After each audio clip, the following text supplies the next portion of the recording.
Hello, everyone, and welcome to the next chapter in the Disney Cruise Line story. Tonight marks a milestone that is years in the making, the christening of our newest ship, the Disney Destiny. Thank you, Mickey, Minnie, Josh, and Joe. It is a joy to be here with all of you on such a spectacular night. Would you do the honors? I would love to. I christen thee, Disney Destiny. May God bless this ship and all who sail upon her.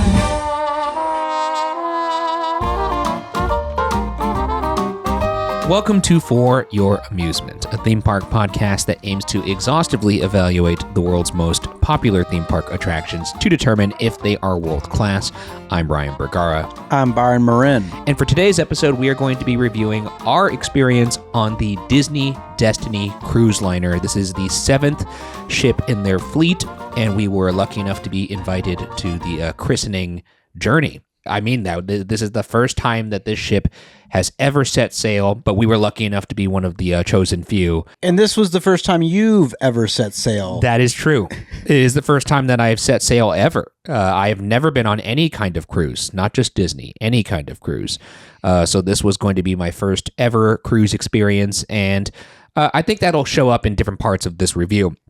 Now, I do want to say up top, Disney did invite us to this, and they did pay for the cruise, our room and whatnot, and whatever the cruise typically includes. And they gave us some drink coupons too, so we could have one drink per lounge, because there are 5 lounges at least that we were able to go to on this boat. How many lounges total on this boat? It depends what you consider a lounge. 5 legitimate lounges, like plenty more bars though. If you're thinking more of like the grab and go, like get a quick drink. Yeah, there's plenty of those. Yeah, they got like smaller bars as well, but I'd say like 5 like bars themed spaces for sure.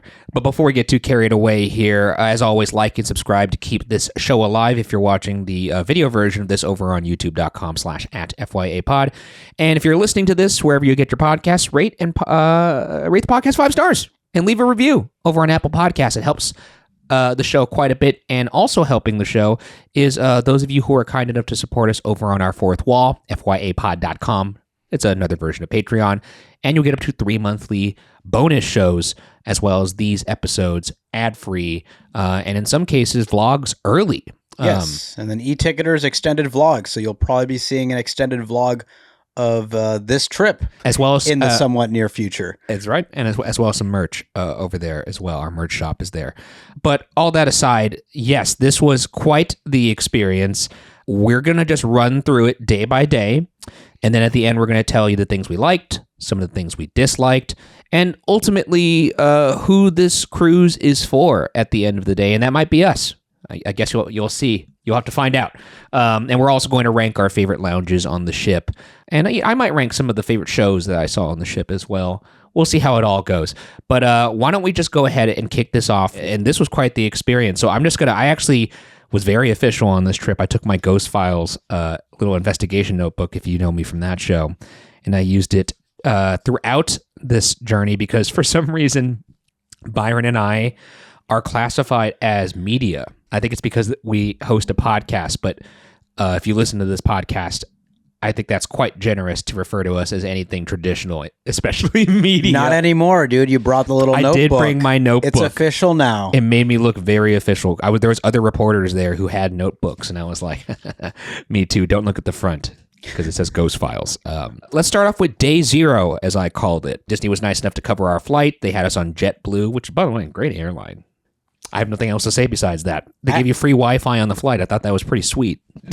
Yeah, I mean, I like JetBlue. I haven't been on a JetBlue flight in many years. I feel like there's not as many routes as there used to be, at least out of the LA area. So it was refreshing to get back on a JetBlue flight. I don't know why we're acting like we're advertising for JetBlue. No, they're just catching a positive stray. What do you even call that? Yeah, and this was also amidst the whole government shutdown that is, thankfully, it seems coming to a close here. But our flight was delayed, so we didn't get into Fort Lauderdale as soon as we had hoped because they had us flying out on Sunday the 9th. Our cruise departed the port at Fort Lauderdale on November 10th. And so they put us up at Pier 66, a very schwanky, nice hotel. You could see some of that here if you're watching the video version. And Byron and I had a very romantic little room where we shared a king bed, and they had glorious toilets. And you could see the Destiny. You could see the Destiny. Out in the distance. You could also see out in the distance some thunder and lightning clouds. That's right. And we did see some lightning strikes start hitting late in the night, and perhaps a sign of things to come. Yeah, when we saw that off our balcony, Byron and I were like, "Oh, look at that! It's like lightning. How scenic!" Not knowing that was the foreshadow for the weather that we would be experiencing on this cruise, which was very unfortunate for Disney. I think they probably were really running around with like chickens with their heads cut off because, yeah, of all the weeks for it to have a stormy kind of hurricane-like weather event, it would be on the christening voyage of their 7th cruise liner, which they invited a bunch of media onto. And that was my first cruise experience. But here we are on day 0. We stayed at Pier 66, lovely hotel. Disney had a breakfast for us ready the next day at like 10 a.m. And also our luggage drop off. So if you stay on these Disney cruises, they do offer luggage services that will help you get your luggage on board. And then from there, we went on over to the port over at Fort Lauderdale. There she blows. We were the Ursula group. Everybody had their own assigned, I guess, Disney character to determine what group they were. And then this was just They deemed us as poor, unfortunate souls, That's I correct. guess. And also, this is critical. When you drop off your luggage with Disney before you get on the boat, make sure that you do not forget to bring your passport with you. Actually, we almost did this. We dropped our luggage off and we went back upstairs to chill in our hotel room for a little bit. And Byron was like, wait a second. What if we need our passport? I don't think it was what if. It was, I think we need. We did grab our passport. And sure enough, when we checked in for the cruise at the port itself, that is where they do customs and all that stuff. So we did need our passport. And I asked the representative there, it was actually their first day on the job, and they were very, very good. So shout out to them.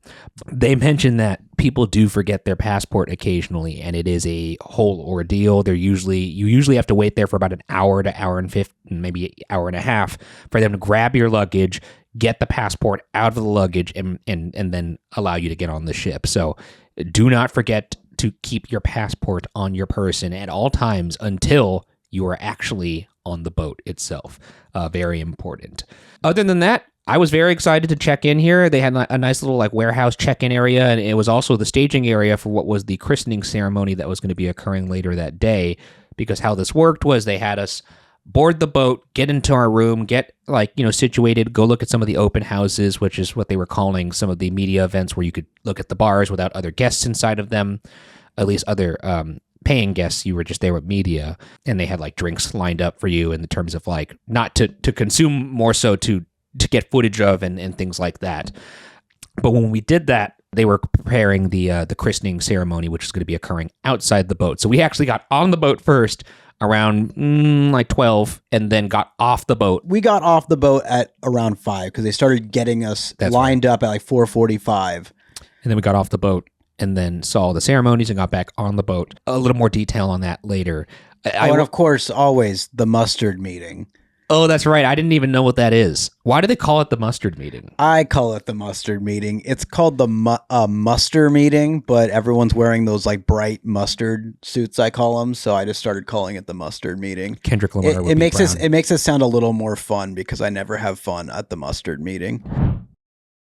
Also, I will note, I knew nothing about this trip. I knew nothing about the itinerary. I purposely went into it blind because I wanted to be just fully surprised by everything, and Byron was nice enough to try and preserve that experience for me. But he did accidentally spoil the fact that there is a haunted mansion parlor on the boat. I didn't spoil it. It was someone in media next to us saw the ticket or whatever. The drink tickets. Yeah, I had a little drink voucher, so if you squinted at it and you saw it, you could read Haunted Mansion or whatever. And I was like, oh my God, because I had been eyeing that Haunted Mansion parlor since they announced it, and I think it was on the Treasure, right? It was the Treasure, yeah. And I was just bummed because I was like, well, I'm never going to go on a cruise. I'm never going to see that Haunted Mansion parlor. But even still, just in the off chance that they somehow brought it to the parks, I purposefully avoided looking at anything inside of the parlor.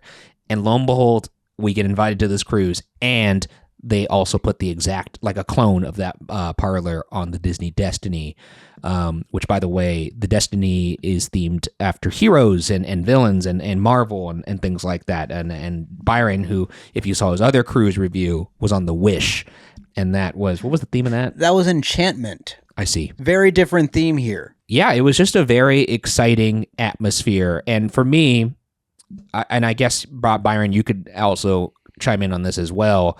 What were my preconceived notions or things that I was seeking to answer going into this cruise? For me, I had never been on a cruise before, but more importantly, I had never been to a Disney-themed experience that had nothing to do with the parks. Now, what I mean by that is when they announced Aulani, I forget when they announced that back in the day, I was curious about it, but I never really shelled out for it because A, it was very expensive, and B, I was like, if I'm going to Hawaii, I don't know if I need Disney there, especially if there's no rides to be had. But I was always curious, like, would I enjoy a Disney experience that had nothing to do with the park? So that was something that I was keen on answering on this cruise and what it would be like. So I was very excited to just find that out, and I guess more on that later. But Byron, what were you going into this? What were your preconceived notions? I was more just curious about your thoughts because I did the Disney Wish, which is like from a layout perspective, Yeah.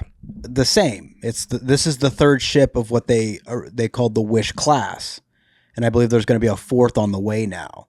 So I knew the layout of this ship was going to be the same, but the themed environments and how the aesthetics of it all were going to be very different. So this is a different theme. Mid-tier class is what this would be considered? What do you mean mid-tier class? Is it like they have 3 different classes of cruise liners, right? The classes are more just like, think of it's the same model of the ship. Like the bones of it all, like the layout design. Gotcha. So like, for example, the first class of Disney ships was the Magic and the Wonder, which came out in the late 90s. I see. So they kind of do them in groups. So in the mid 2000s, around like say 2010 or so, they have the Fantasy and the Dream, and those came out back to back, and those are the same like build, if you were. Gotcha. So then the Wish class is now, so Wish, Treasure, and the third of the Wish class is the Destiny. Oh, another thing too I will note is I don't do well with being trapped. And that was actually my biggest worry, more so than even like what would a Disney experience be like without rides. I was very concerned about being trapped. That's like an ADHD thing. But you're trapped in haunted houses all the time. That is true. That is true. But if I really had to, I could leave, What am I going to do? Walk into the sea? Like, I'm truly trapped here. Because this is not one of those... Saying you can't swim? No. Not across the ocean. Not even Michael Phelps could do that. And you could take that to the bank. He would drown like any other human because he is only but a man. But this, if you're curious, this is what? This is a 3-day cruise? This is going to be mainly a 4 and 5 day cruise. I think primarily a 5-day cruise when I was looking at the listings, like the dates. Gotcha. So there are going to be 4 days in there. Our cruise was a 3-day. That's right. Because this was a media event. So our itinerary was very different. It was more a very neat way to experience the ship and give us opportunities to learn about how it was made, and truncated for sure, though, in terms of squeezing in as much as we possibly could, and they helped load up our itinerary. And to Disney's credit, I will say the communication was stellar. Was really good. The team was incredible. And so a 3-day cruise, no getting off the ship. Only one time you get off the ship, and that is to go to Castaway. Was it Castaway Key? Castaway Key. Castaway Key works too, though. Yeah, depends how you like to which one is it. Most people go with Castaway Key, but it's spelled Cay, right? Yeah. Anyways, it's an island that Disney owns, and there's a bunch of activities and things that you could do on there. Really neat. But that is the only time you get off the ship. So I knew I was going to be, on this ship, whether I liked it or not, for 3 straight days. And it wasn't going to be one of those things where, like, if there's like a Europe cruise, like they have some of those, or an Alaskan Disney cruise where you get off the ship, then you get back on the ship. Basically, like, the ship at that point is like a floating hotel, which is interesting to me. But those were the variables going into this. So we get on the boat. Also happy to see some big-ass lifeboats, by the way, going in. The size of those lifeboats. You think 2,000 people could fit on those? 4,000? It looked like it was plenty. Enough for people to get into had this bad boy gone down, because it was definitely on my mind that this is the christening voyage and that there would be footage of us bon voyaging off into the horizon, and maybe that's the last. It's the old picture wrap on. Look, it made it over here from Germany. Yeah, I think what's a few more 100 miles going to do? That's true. There were some points where I was like, this is interesting, because it was a lot of weather. Yeah, I was happy to see those lifeboats, and as Byron mentioned over in our mustard meeting, they did basically say, this is where you meet if something were to go down, and everyone looked an adequate amount of annoyed that they had to attend that meeting. Every cruise ship has to do it, by the way. There was also, I had no idea that it was so strict. So they had these lounger chairs on our meeting point, and I sat down in the lounger. I was like, I'll sit down for this meeting. And they were like, no. Get up. And I was like, oh, okay. And so I thought they were going to make us do some physical activity of some sort. And then it was just them telling us what to do. So I was like, I could have been sitting down. They basically were like, this is where you meet if anything that goes down. If you hear an alarm, which was incredibly loud, by the way, it definitely worked. The speaker was right over our heads. Boy, yeah, my head was ringing. And then they were like, all right, this is where you go. Bye-bye now. Go back to your rooms. And they had an announcement PA system on the ship to let you know when certain things were occurring. And it was always preceded by the ding, ding, ding, ding, ding, ding, ding. And then they would tell you what the message was. It's really nice. I love it. It became Pavlovian after a while. But I will say that when we disembarked from our mustard meeting and everyone kind of navigated the arteries of the ship to go to the main, there's a couple of different stairwells on the ship at the front and the back, and I believe one at the center as well, right? If I'm not mistaken. It's kind of hard. There's a small one toward the center, but in terms of elevator shafts, there's not one in the center of the ship. There's one in the back and the front. Yes. And as in 1/3 and yes. let's say 2/3. So it was funny to see everybody on the ship be on the deck, and then also everybody on the ship walking back to get to the hotel rooms, because you really got to see how it would look if there was some sort of disaster, seeing everybody trying to get into the elevator or, go up and down the staircase to get to the rooms. Mind you, this is not in the event of a disaster. This is a drill. But even seeing the chaos of that moment, I was like, boy, this is going to be Tramplefest 2000. If something were to ever really go down, because people were eager to get to their rooms, to say the least. We did that. And then they brought our bags to our room, which was very nice. They brought 3 of our 4 bags. My bag did not actually land at our room until later that night. Which was very unfortunate, because I had been in a very, very, very much a travel outfit. I was in a tank top and shorts, and I was planning on changing into my nicer clothes for the christening ceremony so I didn't look ridiculous during a formal-ish ceremony. And of course, my bag wasn't there. So I went in tank top and shorts and whatever. I can't help but feel that I'm severely underdressed. I'm not the most professional person in that room by any measure to begin with, so I was fine with that. The only thing that made it really tough was it was fucking freezing. It was so cold. Unbelievably cold. There's a little bit of AC. Just a little bit.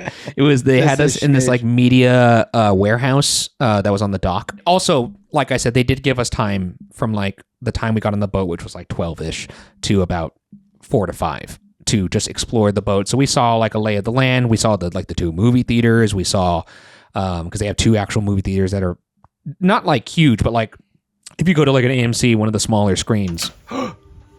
This is amazing.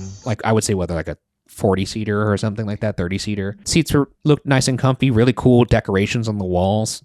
There was LED lighting on some of them to light up a Cheshire cat, which is my spirit animal. And then also we got to peek at some of the lounges, including the Haunted Mansion parlor, which we actually posted a reel of that on our Instagram page on the FY Pod social, or on my social. And we were lucky enough to see them actually open it up, because there was a sign out front that said Haunted Mansion Parlor closed at the moment. And then we saw them move the sign. And so for about 20 minutes, I want to say, Byron and I had that entire parlor to ourselves, because it wasn't announced that it was open. And there wasn't even staff inside of it. It was just... No, because the open house for that was going to take place the next day. Yeah. Oh my God. Hell yeah, dude. They got the Donald Duck. Dude, are we the first ones in here? So I'm kind of confused why they had it open. Maybe just to get us out of the way.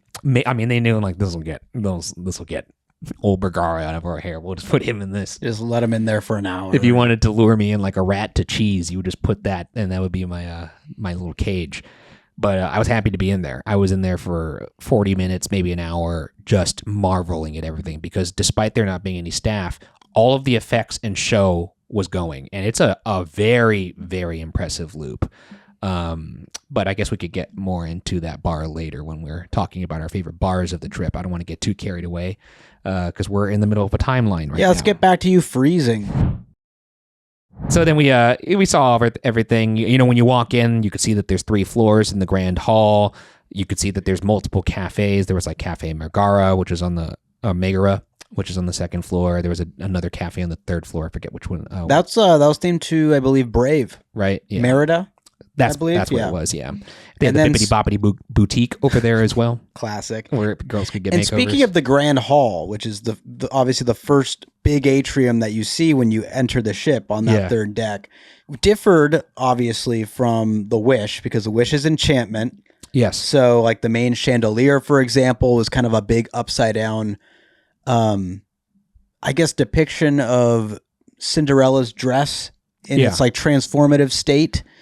Whereas this one, the chandelier was a depiction of vibranium, I believe. And the Grand Hall area was very kind of Wakanda themed. No, that makes sense, because there was a big Black Panther statue also that greeted you as soon as you walked onto the ship, because when you walk onto the ship from the port, you're actually walking onto the 3rd floor. And also when you walk onto the ship, before we get back to this media event, they ask you like, oh, what's your party's name? And then they announce you as you walk in on a red carpet, like you were, attending like some fancy dinner party, like that scene in Shanghai Nights when they announce the name of Jackie Chan and Owen Wilson. This is not just a media thing, by the way, because when I went on the Wish, which was a public cruise that just had a few media people and then me for whatever reason, they do this for all families that enter the ship. It's very funny. And so we had them introduce us as For Your Amusement. Byron, did you actually get footage of that? Because I'm sure I did. Please welcome aboard For Your Amusement. That was really funny. And then we got to see other places, like there's like a 2-story lounge called Saga. And that is also Wakandan themed, but it's also like their multi-use space where they have shows in there of different varieties, and then also that's where their karaoke is, which we'll get to in day 2. But again, back to us now being off the ship in the christening ceremony, which we were fortunate enough to attend. Also before that too, we did check out the hero space. There's like a hero space on like the 12th floor, I believe, that has a bunch of cool things like ping pong and foosball. They had like a foosball tournament at one point, and they had a half court, a basketball court. Wait, there's a basketball court? There it is. Holy shit. I was so stoked to see that, because I hadn't shot a basketball in like, I want to say almost like 6 months. I haven't seen you march like that.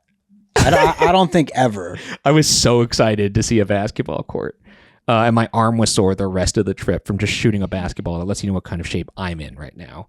But I did work up a nice little sweat, which was like, oh, that's fine. I'm going to change into my nice outfit and take a shower when I get back to the room. And then my bag wasn't there. And then I marched over to the christening event instead, fresh off the court. Then we walked in there. Again, I thought it was going to be fine. But we did walk in there, and immediately I looked ridiculous. Like everybody was in not just like business wear, like formal business wear. Like people were dressed up very nice. This was a christening event. It was live streamed. Josh D'Amaro was there to introduce it. Like it was a big deal. It's like it's a movie premiere, but for a whole cruise ship. I know, and I'm there in a literal tank top and shorts with a backwards hat, a backwards trucker hat, no less. And like they take pictures of you and stuff like that. And I was like, this is frankly very embarrassing. And it was freezing, like so cold. When we got there to Fort Lauderdale the night before, and mind you, we're still at Fort Lauderdale at this point. The ship has not left the port. We got on the ship, got off the ship, went to this event that was in a warehouse. It was cold outside. It was actually really cold outside. I don't know how cold it was, but it was cold enough that I was looking around and people were like shivering. which was a sign of things to come. But inside the actual warehouse party itself, they were clearly preparing for it to be warm. And boy, was that AC pumping. And I was so cold, and I was just watching people around me with a chicken skin. I felt so bad for all the people that were in gowns or in, not covered sleeves like I was, or covered pants. And it was rough because we were in there for quite some time. We were there for what I want to say 2 hours. Upwards of 3, I believe. Oh boy, really? Well, because we went back in after the ceremony. That's right. So we did that. We were in there, and this was just a party, essentially, or like a cocktail party, if you will. Byron and I don't do well at cocktail parties. I'll say that. Why do you say that? Well, because we are awkward and we don't usually do well at networking, so to speak. Going around and talking to strangers. We're both, believe it or not, I would say considerably socially anxious. Fair. I cannot be in the right circumstances, and especially if I've had a little bit of the devil's juice inside me. But I was taking it easy on this cruise, and it was open bar. And then we went outside, and then the christening ceremony started, which was really cool. Josh Tomorrow announced it. I think at some point, maybe there was Mickey and Minnie that had come out. Yes, that's right. Mickey and Minnie did come out. The talking Mickey and Minnie, which was cool. Yeah, they came out and introduced, I believe, the godmother of the ship. Please welcome the Broadway star and the voice of Bergara in Disney's Hercules, the godparent of our new ship, Susan Egan. Which is relevant because this ship was also going to be the premiere of the Hercules show on these cruise liners, which was, advertised as Broadway quality. And so we were going to see that. So it made sense that she would be the godmother and help Josh announce the ship and bring it into the world. And if you watched the live stream, you saw that it was quite the impressive drone show. They played the Hans Zimmer score for Pirates. They played, I believe they played a little Avengers at some point. It was a variety of different Disney properties. And of course, Hercules. I think some Lion King got in there, right? Some Lion King was in there as well. And this was all accompanied not by playback in the sense of like pre-recorded music. It was being played by a live band timed to a drone show. So that was really cool.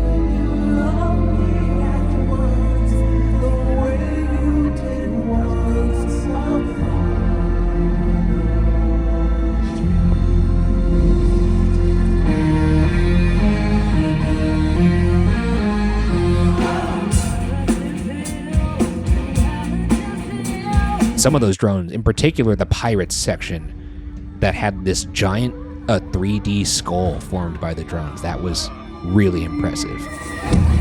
And we actually had a friend of ours, I won't say their name because I don't want to out them, but their coverage is much more family friendly than ours, and I could see that they were recording, and they covered their microphone and turned to me when the pirate score went on, and they just went, fuck yeah. Because it was pretty awesome. But yeah, again, everyone was shivering. It was very cold. And Byron at this point was nice enough because he had on his blazer that he wore at the first Wish cruise.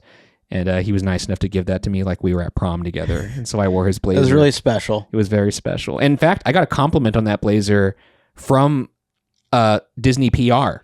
Cool, dude. And I was like, it's his. He gave it to me because I was cold. And he was like, that's right. Oh, cool. But yeah, we had some nice drinks there. We had like a espresso martini and like a Sazerac. Had a couple old fashions. An old fashioned. They were pretty good, I have to say. So after the christening ceremony and everyone said like, hooray, the ship is about to take off. They were like, everybody get back inside and have some dessert and more drinks. So we did that. We were in there for another hour or hour or so back in the ice box. And then when like the last 15 minutes of the event were upon us, everybody was immediately like just crowding the exit to try and get in line to get out of there because it was so cold. I could just hear people just be like, dude, I'm dying right now. It made me feel better because I will admit I'm a big wimp when it comes to temperature. I don't do well being cold. I get cold very easily. And so I thought it was just me, but to see other people with their actual teeth chattering, I was like, thank God it's not just me. So we left, but ultimately a really, really cool event. And then got back on the ship. And that was then our first night on the ship where we got to really explore some of the adult-only offerings. And they had some champagne waiting for us, I believe. That's right. Once we reboarded. And you know, what did we also check out that night? We checked out some of the bars. We saw the DeVille bar, which is the Corella DeVille bar. It's like a villains themed bar, which Beth Burkhart was the designer of most of the bars on the ship, if not all of them. And she had mentioned that was the first villains themed bar ever made on the cruises. If you're familiar with the Disney Wish, it's the same location that Nightingale's is. Yes. And then we went to the Sanctum bar. We saw, they have some cool props in there. This is a bar themed after Doctor Strange. And we saw the Time Stone sipper. And they had a bunch of cool little drinks there. There was one that was like a bubble drink that looked, I think it's called the Vapors of Velter. It had a bunch of bubbles coming out of it. A lot of bubbles. There was a mirror dimension drink. And then also they had this like a really cool thing that was like an instant chill for your glass. You would push it down and then your glass was like frozen. It was pretty cool. They also had that little, that kind of a levitation effect. That's right. That you could have glasses sit on top of, so it looked like, there's like an inch or two.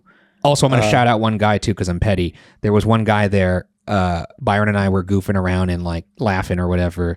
And there was a guy at the bar talking to the bartender who was explaining some of the drinks. And I guess he was filming. I'm not saying I guess. I know he was filming because he turned around and went, "Excuse me, I'm filming." And we were like, "Oh, sorry." And he was like, "Sorry." And he turned to the bartender. I don't know if you heard this. And he was like, "Sorry, you're going to have to start that over again because I was interrupted." And then later we saw him again in the Haunted Mansion parlor and he was getting B-roll. And then some girls walked in and they were laughing and he just threw up his arms like, "Oh." I don't know who that guy was, but shout out to him. I couldn't find him again. I really did want to find him again on the ship, just so I could ruin some more of his shots. I mean, what? We had probably 1,000 media people on this ship. I know, and this guy acted like it was like his own, like... Spoiler alert, sometimes an iPhone's going to wind up in your shot. He hit us with the quiet on set in a bar. An operating bar. But there was a lot of Easter eggs in this bar that Beth had snuck into, and she's the manager of interior design. And again... had done a lot of the bars on this ship. We have the books from Camartage are suspended here by the bar. And then in those two corner banquettes there, we have a lot of great props that are direct references from the film. So we have the Eye of Agamotto, we have the Wand of Watum, some of the sling rings and daggers. And then I love to memorize those names. That's crazy. And then we have this beautiful bespoke piece of art behind us here too that looks like, as Doctor Strange was at Camartage and he's learning how to create those shields with light. It's a dimensional piece of art. So I was really excited to see that one come to life too. This night we also did see the Marvel show, which is called With Great Power. The performers for that show, I think their names were Zaya and Gamble. Zaya and Gamble, the storytellers. The storytellers. Original characters for this cruise line. And they pop up in all of the shows. So there was a fun continuity with these two. And these two, I have to say, were very, very talented performers. Even if sometimes the material wasn't the best, they made the best of it. Great at working the crowd. Good comedic sensibilities. And they were the stars of the With Great Power show, which was actually one of the adults only 18 plus offerings on the ship. Then most of these offerings would occur around, 9 p.m. and later. And so we were told by many people, you got to see the Marvel show, because that's what the show was. It's called With Great Power, and it basically satirizes all of the Marvel characters and talks about each of their stories. So it went through all of the original Avengers, you got your Captain America, Iron Man, you get it. But they basically walk you through the stories of how they became heroes, and it's very funny.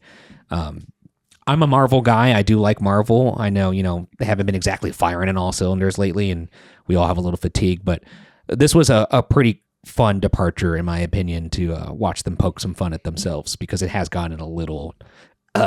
saturated, to say the least. It's a long-running franchise. Right? It is certainly a long-running franchise, but this show was very fun, and they did allow them to go way racier with Disney humor than I would have expected, which was a nice thing to see. Like, there's a Deadpool section. I don't want to give away too much about the show. And let's just say they let Deadpool be Deadpool. So even more so than, the Deadpool story time that you saw over at California Adventure, they let him go for it a little bit here. And that was fun to see. It was nice. And we walked into this show right after doing Cask and Cannon, right? That's right. We had drinks there. So Cask and Cannon is one of their 5 aforementioned bar lounges. And Cask and Cannon is a Pirates of the Caribbean themed bar. Byron, you had the Shiver Me Timbers. That drink was low-key ass, to be honest. It was not good. And then we also did order another drink, but again, we're going to get more into that later. The loose cannon? The loose cannon. But yeah, again, we walked over to the With Great Power show, saw that, had a great time. That was over at the Saga, which is that 2-story show space that they have. And that was the first night, pretty much all summed up. And about halfway through that Marvel show, I started wondering, like, what was in that drink at the Cask and Cannon? But then it occurred to me that the boat started moving like halfway through that show. See, I didn't even notice it moving during the show.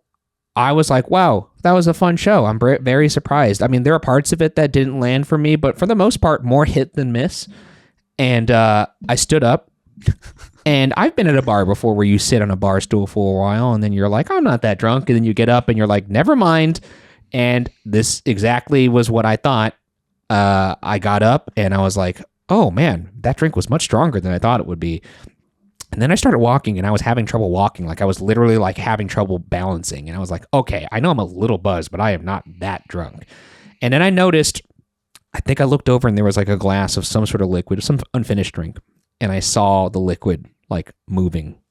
And I was like, oh boy, I guess the ship is rocking. And Byron and the group who we were with, we were Quincy from All Ears, who's been on the show, and Emma as well from All Ears. They were like, now, Ryan, I want to let you know that this is not typical for a cruise, let alone a Disney cruise, for you to feel any sort of rock or sway on the ship. Because at this point, we were already out at sea and it was freezing outside. But yes, it was a considerable rocking and swaying. And you had mentioned that that's not normal either. Not on cruise ships, but the weather conditions were very different than what I'm accustomed to on cruise ships. This felt more like I was going off to a Shark Week shoot. Yeah, I was about to say, this is some Deadliest Catch shit that we were going through. And I felt, it's weird to say, I actually felt bad for a company as large as Disney, but as somebody who makes content and plans events sometimes, like, just the idea that you would plan this christening voyage and it would happen in the middle of a storm, and now all these media are trapped on your ship and the ship is swaying. Well, another thing to note, too, is traditionally when you take off, like, for example, when I did the Wish, you depart in the afternoon. So, like, the sun's still out. They do the whole let's set sail party. 3, 2, 1!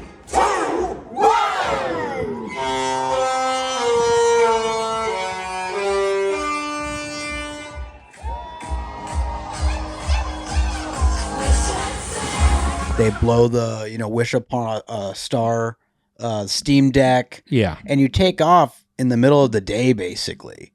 Or like maybe like around like 4 or 5. The sun is still out, though. Yes. So you see the port leaving you. Like it's part of the whole party. This is a very different setup where, because we're doing the christening and everything, the ship left late at night. Yeah. And it had to, I'm guessing, make up a lot of ground, a lot of water. Yeah. So I think... Yeah, 3-day cruise. I'm racking my brain for, I believe 23 knots is about the maximum speed that these ships can go, and they traditionally cruise at around 19. I'm assuming they were going the maximum the entire night. Oh, they certainly were. To get us to kind of up to speed, or to get us where we need to get to for this, because it was a condensed cruise. No, we certainly were trucking, and the ship was swaying, and luckily Byron and I had taken it easy drink-wise, because I feel like if I was drunk, I would have been in some trouble. And by some accounts, people were definitely not doing too well. Let's just put it that way. Was this the night we ate ribs? It was the night we ate ribs. So we did go to the Smokestack Barbecue, I believe, after this show then? Yeah. And I love those ribs. Yeah, because they had a deck I believe, what is it called? There's an actual name for it. I think it's like the Mickey. It's like Marketplace, right? Mickey Marketplace or Mickey and Worlds. Yeah, they got Friends or something like that. They got like a Donald's Mexican food station. It's a food court. There's Mickey's Smokestack Barbecue. There's Donald's Cantina, Daisy's Pizza Pies, Goofy's Grill, and Minnie's Delights. So we had some of that before the sail away party, which, as Byron mentioned, happened at night. I do know that when they had that sail away party and we saw the fireworks and all that stuff, everybody around us, there were people in like North Face jackets, and they were cold. I brought none of that. Yeah, I actually packed a jacket and unpacked it because I was like, I don't need this going to Florida. I've done this dance before where I pack a jacket that I never use. And boy, did I wish I had that jacket because... And you know what? A lot of people must have been in the same boat or ship as us because we went to the store. That's right. To look into buying... a sweatshirt. And pretty much everything in our size had already been purchased and people were swarming that store. It was a huge line. to essentially bundle up. That was the first night. It was fun. We went to sleep. I had a little trouble sleeping because I said it was rocking so much.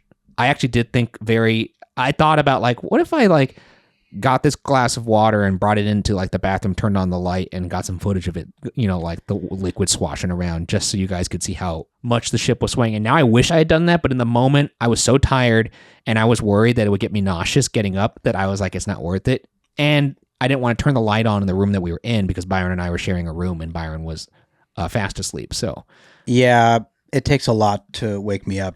I know.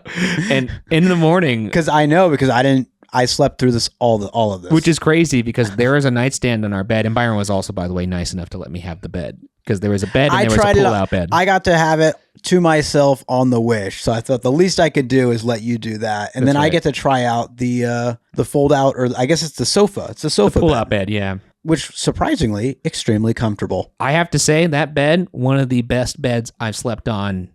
Period. Not even just I've never been on a cruise. In hotels, that was a very, very comfortable bed, and the pillows were amazing. And our room, Byron had mentioned that on cruise ships, rooms are typically pretty small, and this was small, but I guess on normal cruises they're even smaller, and these would be considered more sizable. Again, I have no context. I mean, these are by far the biggest rooms I've stayed in for cruise ships, but the cruise ships that I went on growing up were Carnival, maybe Royal Caribbean. Yeah. And they were inside staterooms with little bunk beds, no windows. So this stateroom with the veranda that we had. Nice little balcony looking out into the ocean. Definitely something, if you have kids, though, you could go flying over that balcony. I mean, the railing's pretty high, but I mean, where there's a will, there's a way, I suppose. They have child locks on the doors, though.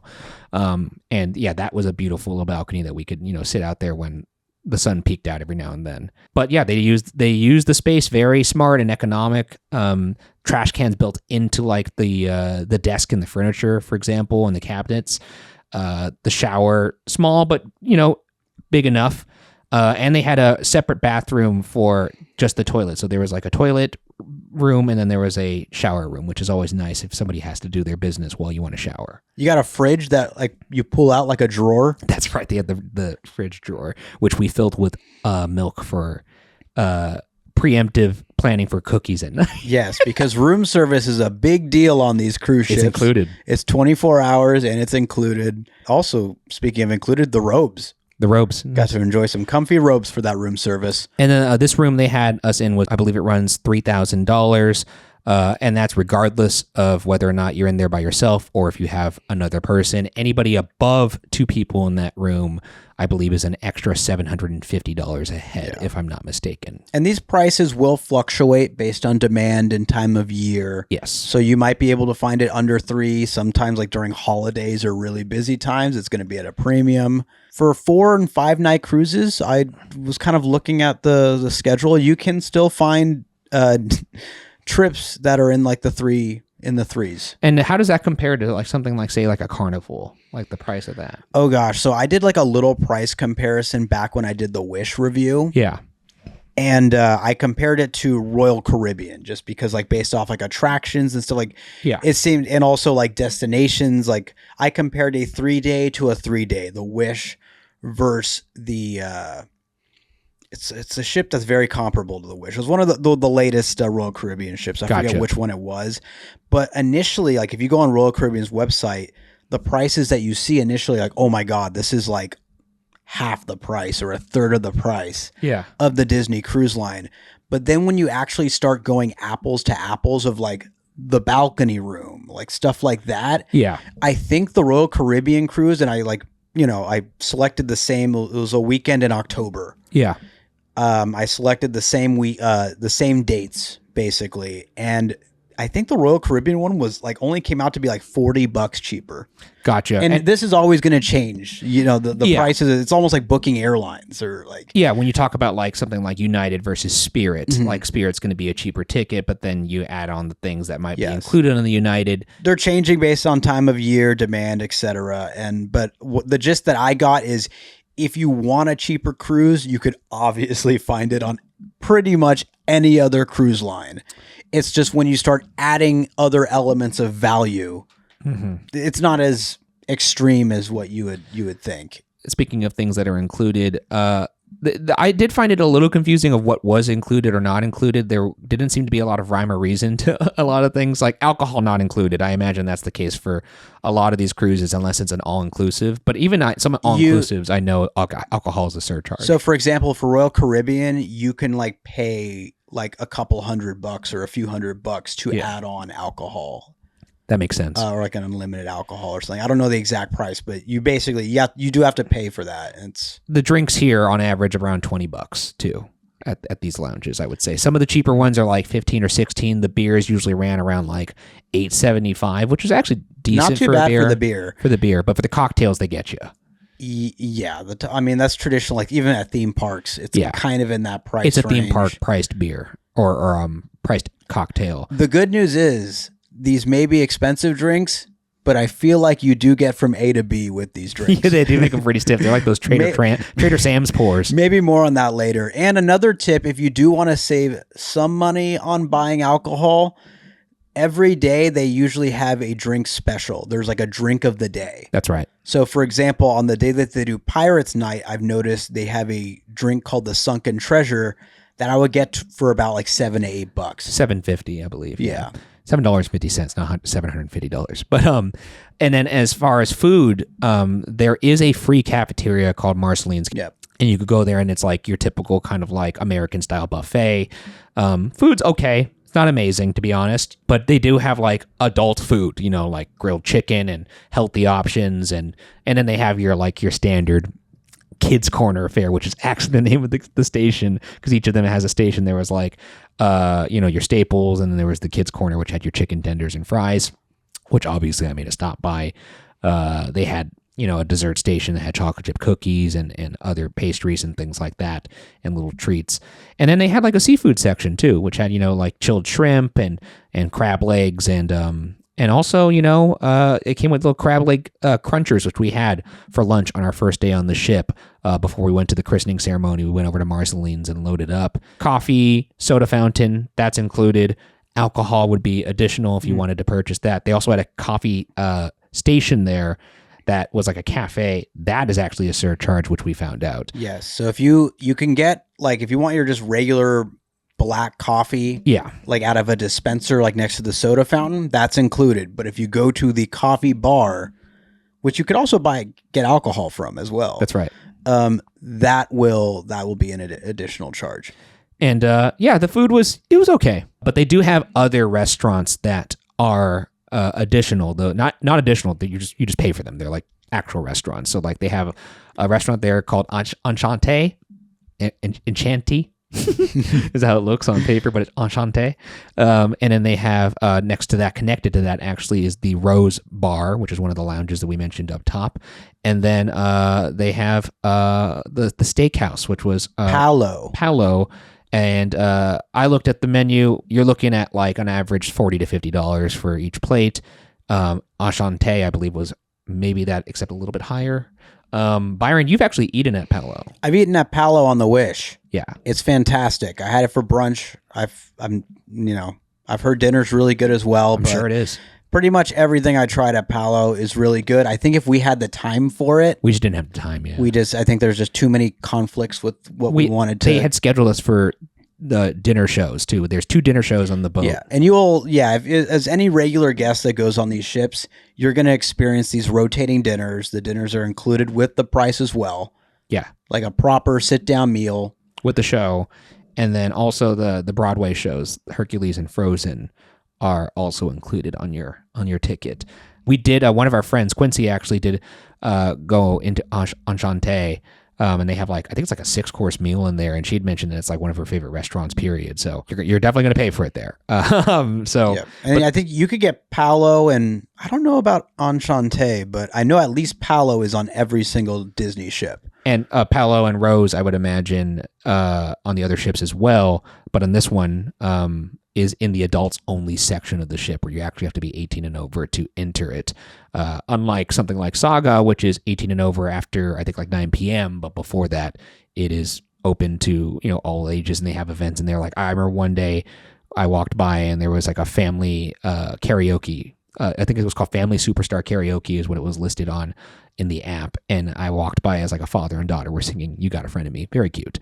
Dad trying his best. But the app, I will say too, excellent. But we could get into that more in the likes and the dislikes in terms of curating your day. Moving on, day number 2. That is just day 1. We went to sleep. It was very rocky. We woke the next day, was not nearly as rocky, thank God. And the sun came out a little bit at points, which was also very nice. When I woke up, we had coffee waiting at our door. That's right, because you had ordered it, and it was in one of those thermoses. Thermos? It was in a thermos, and and it came at 8 a.m. and by the time we woke up at 9:30, 10, it was still piping hot, which was great. And this is possible because they have this thing called a good morning card that you will find in your drawer in your stateroom. So if you do want to enjoy some balcony coffee or whatever in the morning, you could basically preemptively order on this card the time that you want it dropped off, your room number, obviously, like stuff like that. And you just hang that outside your door before you go to bed.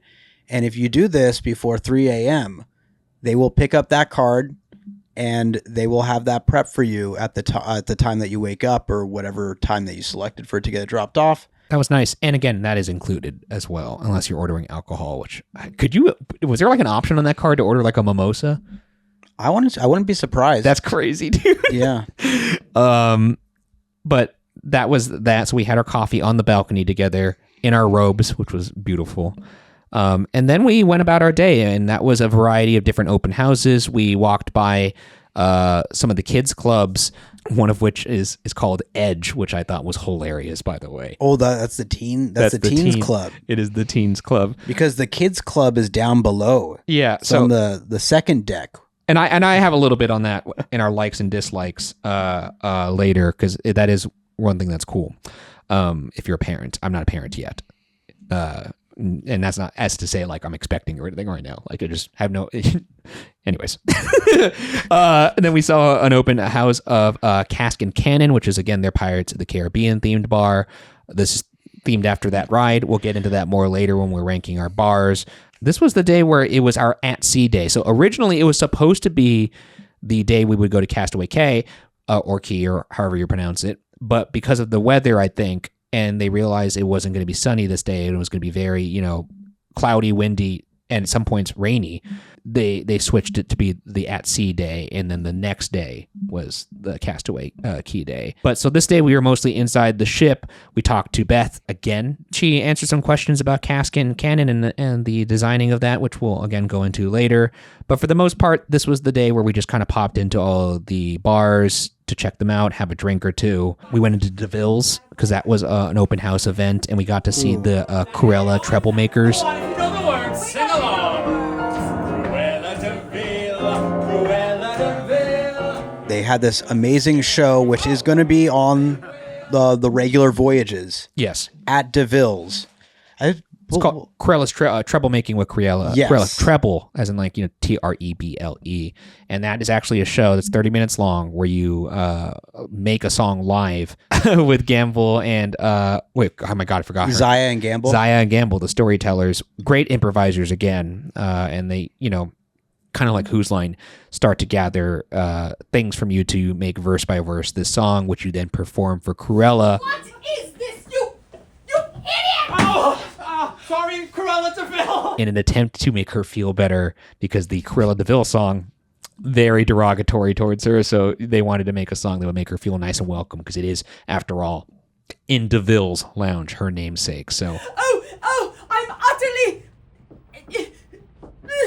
grief-stricken. Oh no! Oh, Cruella, I'm so sorry. I didn't know the song was gonna make you so upset. Oh, it's full of wicked lies. And there was a lot of fun themed drinks in here, and this is basically the ship's piano bar, which they have events in, and we went into an event there later the next day that I'm excited to talk about. And I will add that as of the time of this recording, we do not know if this show with Cruella DeVille at the DeVille Lounge is going to be a scheduled show or if it's just going to happen randomly. Yeah. Because I think and I fear that once all this media gets out about this show and people know what time this show is going to be, the capacity of this lounge will not be able to handle the demand. And that was why they said show up at 4. That was simply just so we could get a spot to sit somewhere, because it's very much like a small lounge room.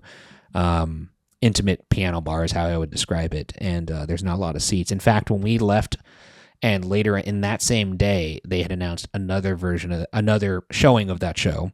And we saw the line, and it was massive. Massive. And I was like, literally 1/10 of the people are going to get into this show, and they don't know it. Yeah. So my prediction is they're not going to have set times for this, and it's going to just happen randomly, because if they do have times on like the app or anything that's like somewhat announced, it's just going to be too crowded. Oh, by the way, that karaoke event that I talked about with the dad and the daughter, this was the day I saw that. And it was actually called Songbook Starring You was the name of that show. But later in that same place, that is at the Saga venue, which is that 2-story place we were talking about earlier. That's where the Great Power show was. That's where the Songbook Starring You event was. And at all these places, the lounges included, they have like a little digital sign outside that has like times on it that certain events will be occurring in that particular space. And Byron and I noticed and clocked very quickly that there was an 11:30 p.m. karaoke. I think it was like All-Star Karaoke or something like that. I can't remember the actual name of it, but that was going to be occurring in the Saga Lounge. And this is also the night of Pirates Night. And Byron, maybe you should take it away here on what Pirates Night is, because he explained it to me and he'll probably do a better job. Pirates Night is a long-standing event that, I mean, I guess it basically is official, because everyone that's familiar with these Disney cruise lines comes prepared for Pirates Night. And I mean, like, I don't even know it's like fair to call it just Pirates Night, because you see like the Mickey and Minnie, like the characters, like the classic characters are dressed up as pirates throughout the day. Like a lot of the people on the ship are dressed up as pirates throughout the entire day. And they're really going for it. Like full, like Comic-Con level cosplays in some cases. Yes. And then this day culminates in this rock concert that takes place at around, I'd say, 10 p.m. or so? I believe it was like 10 p.m., yeah.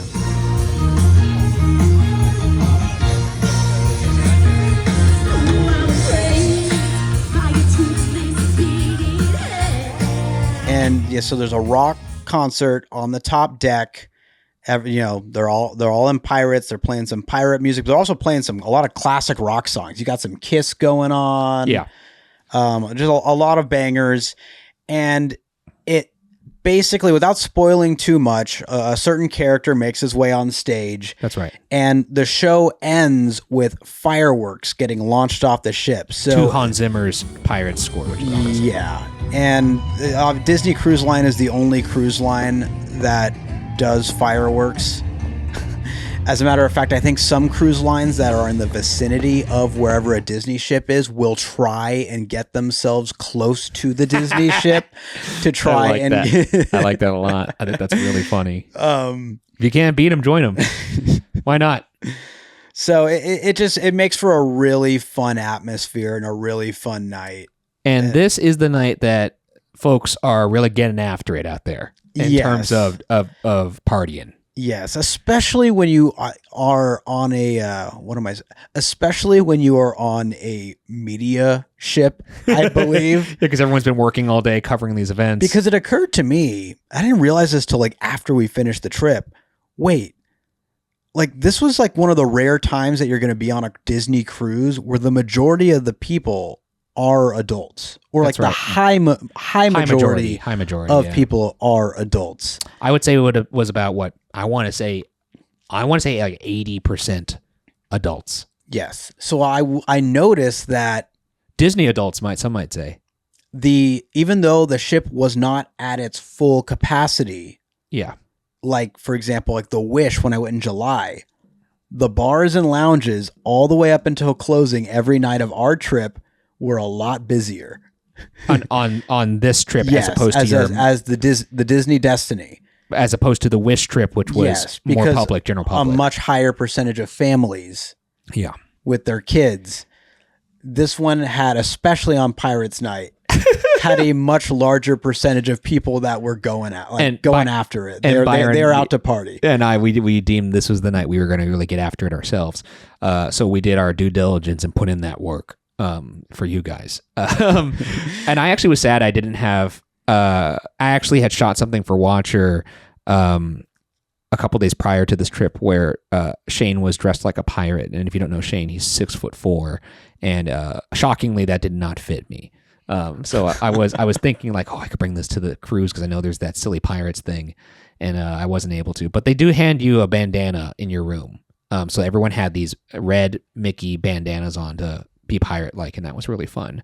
And it also kept my head warm because it was, again, very, very cold. That's where we were able to find the long sleeve shirts that we couldn't find a size for. Yeah, the quarter zips that Byron's actually wearing if you're watching the video version of this that are very nice. Yes, they are actually inaugural sailing on it. They are very comfortable. It was a necessity purchase at the time, but at the very least we walked away like, hey, you know what? I will wear this quite often in the winter. Better than our other solution, which if you're watching the video version, you will be treated to the sight of us walking around the ship in broad daylight in the middle of the afternoon in robes. We have this footage?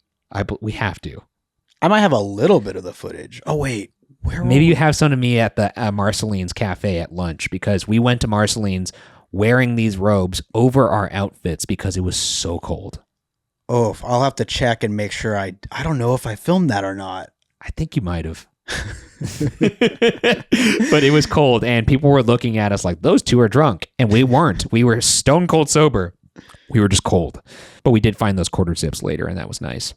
Anyways, we did the Lord's work. We got nice and toasty, and then we went to karaoke with the All Ears gang, Quincy and the gang, and we had a good time. We the song book there very limited.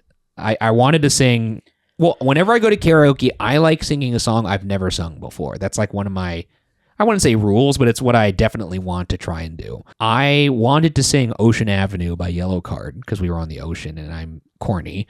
But they didn't have that. And then Byron had seen me sing Creep one time by Radiohead. And that was really fun. I did that on my birthday a while ago, I think. And they didn't have that. And then earlier in the trip, I was actually talking to Nicole, who was our Disney rep, and asking if she was going to be at karaoke. And she asked what I was going to sing. And I talked about this story where I was on tour in London for Ghost Files. And there was a guy in the UK. We were in this pub. It was a karaoke pub. And he decided to sing Fix You by Coldplay. And I thought that was such an odd song to sing for karaoke. But the bar was pretty into it. And he knew that there was a point in the song where it goes hard. Like there's like a guitar solo that goes na na na na na na na na na na na na na. And he was ready for that. And right before that solo happened, he turned his back to the audience because it was a stage. And I was like, why is he doing that? And he turned back around, and when the guitar started to kick in, he blew a massive vape cloud, like a massive one. Like he created his own fog machine effect. I told that story to Nicole, the Disney rep, and she was like, oh, well, I don't think you'll be vaping. And I was like, no, I'm not going to be vaping. But I wanted to sing that song in a karaoke place since I saw that performance. And she was like, oh, maybe you'll sing it. And then lo and behold, I was like, no, I'm going to sing Yellow Card instead. They did not have that. They didn't have Radiohead. And so I then was like, you know what? This is the time. Everyone's really drunk and upbeat. It's time to depress everybody. So I decided to sing Fix You by Coldplay.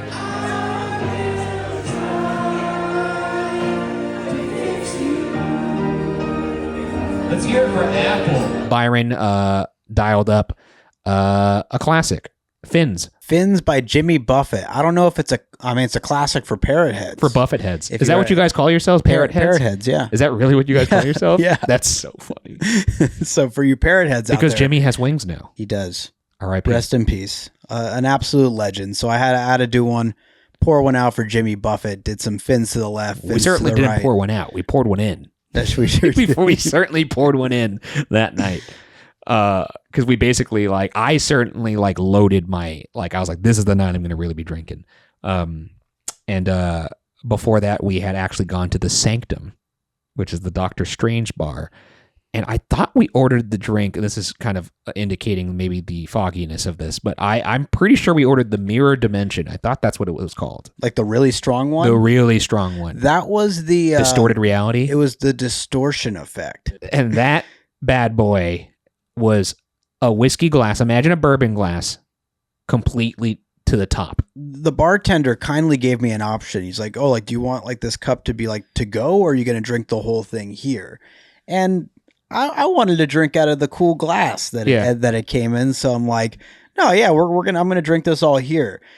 And then I see him pour this drink, and it is essentially just like a glass of whiskey with some bitters. It's really heavy on the way. It is a $25 beverage, I believe. It was.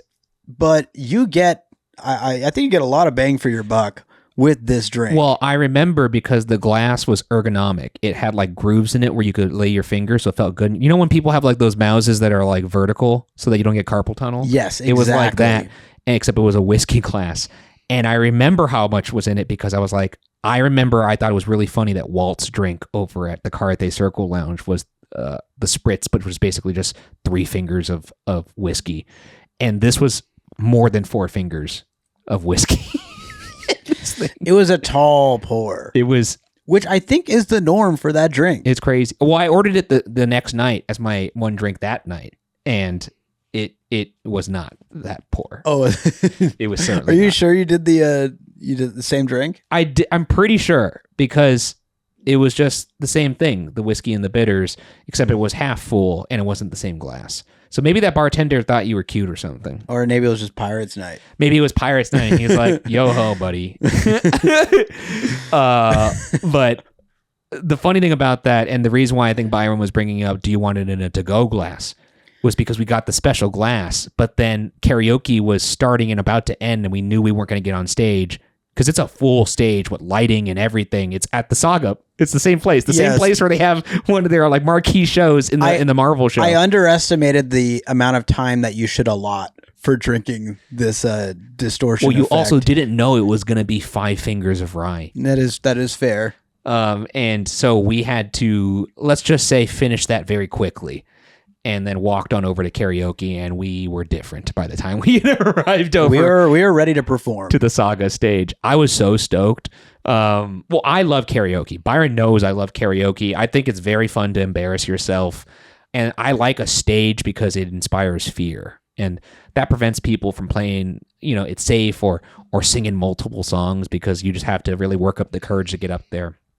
Byron, your performance went great, by the way. Of Fins. I'm glad you remember it. No, I'm kidding. No, we were very coherent given the circumstances. That is true. We were still very responsible. You can ask Quincy. Yes. No, I appreciate it. And you really rocked that Coldplay. I don't know what it is about you doing depressing songs but making it work and be fun. But everyone was digging it. We had this We had this lady that started dancing up on stage with it, right? Yeah, she was like clearly a mom of some sort, I want to say, and I don't want to be disrespectful here. I think she was like, it's fair to say, what, early to mid 50s? That's fair. I often, when I'm doing karaoke, when there's musical breaks, instead of just kind of like swaying up there, I will use that time to start fucking around on stage, so to speak, and I'll start just talking to the crowd. And in this particular case, I was like, musical break is coming here. Maybe I'll do an interpretive dance. And then this lady was like, I'll do one with you. And I was like, come on up. And then she ran up on stage and did an interpretive dance behind me as I sang the climax of that song. You know, when it goes to Tear-Stream. And then the whole bar was singing that. And some people brought out their phone lights. It was very fun. I had a blast up there. Well, I was just thrilled that Disney gave me a mic on the stage. But I behaved for the most part, I think. Yeah, we did good. I didn't curse. So there you go. That was day 2. Really fun. Then moving on to day 3. Oh, by the way, I do want to mention, when we were at the Sanctum, I noticed they were playing a techno version of the Interstellar theme, the Cornfield Chase.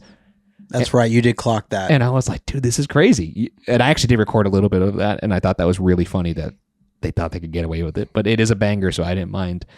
I forgot to ask Beth about that, of what went into the music curation, because I thought it was a banger. Anyways, moving on to day 3. Day 3 started with us. There was an 8 a.m. Hercules event, and this was planned the morning after Pirates Night, which is an event Disney puts on, where you are very much encouraged to get after it. And then we'll see you at 8 a.m. for a panel to talk to the Hercules actors. Oh, by the way, I completely forgot. Let's backtrack. Day 2, we also saw Hercules. This is true. We did see Hercules before going to the Lion King dinner show. The Lion King dinner show, which is, I have the official title right here. It is Pride Lands. I think it's called Pride Lands Feast of the Lion King is what that was called. Yes. So we had, and this is just going to usually depend on your preference of when you book, but you'll have 2 time slots at like almost every night, or if not every night, where, like, for example, you'll have a dinner show and you'll have like the Broadway style show that you watch in the Walt Disney Theater. Yes. And basically you could choose between doing the early slot for your vacation to do dinner, or, you know, the later slot. So for us, we had the early slot for the show, the Broadway show, which is at 6 p.m. And then we had the later slot for the dinner, which was at 8:15 p.m. And those could be vice versa, depending on what your preference is. We had one of my friends, actually, I didn't even know he was on the cruise, but he was there with his young kids. You know, one was like 3 and one was like 4 or whatever. And they, of course, opted for the early dinner because kids eat dinner early. Yes. And this is, once again, rotational dining.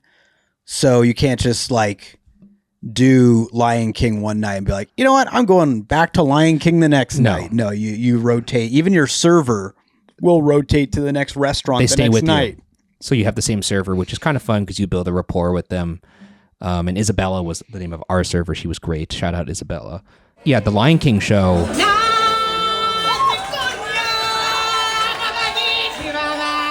I mean, I'm going to do a ranking of shows later, but definitely one of the better shows on the ship, in my opinion. Really cool. I mean, it's basically like a book report, very, very condensed, slightly storytelling of the Lion King story. They even say that up top, like, we're going to bring you through the story of the Lion King. You've all heard this one. And they have, what appear to be authentic performers from the area, and as well as authentic performances of the songs you know and love, and very well done. They play the hits.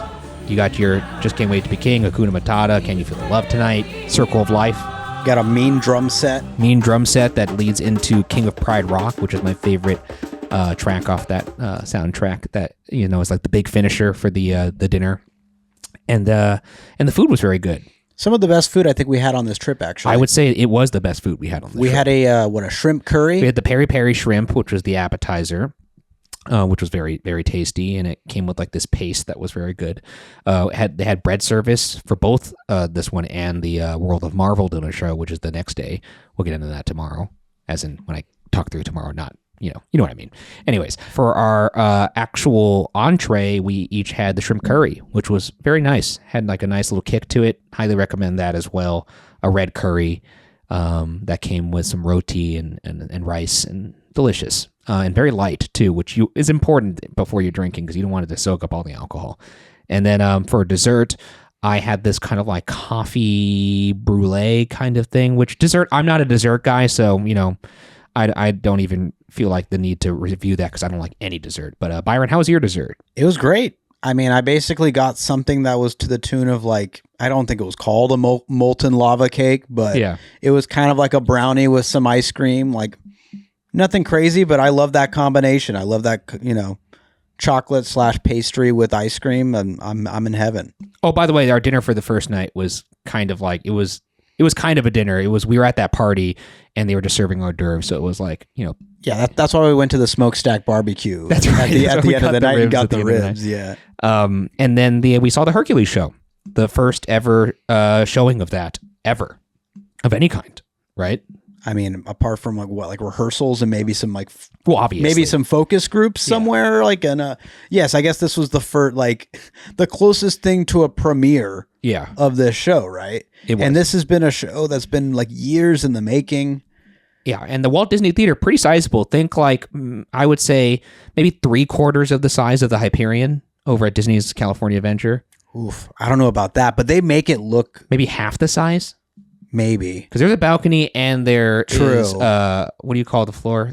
The mezzanine? Orchestra? I can't remember which one is which. They have both of those, though. There's not a third floor. But no, as far as cruise ships go, it's a very impressive theater. With great lighting, and the sets for the show were incredible. The performers were amazing, too. Every one of the performers was really great. The casting, I thought they nailed it across the board. I will say, though, the one thing I didn't like about this show, and this is more just like a critique I have of Disney in general as of late. Like, I've noticed this in their fireworks shows, their parades, even something like that's cool, like Paint the Night. And I'm probably in the minority here. Like, Paint the Night, I saw that recently for the first time with Byron. I do not like when they try and modernize Disney classics and play techno under them. Like, I remember, I forget which fireworks show it was, but they had a dubstep version of Grim Grinning Ghosts, and I felt like I was going to throw up. I did not like it.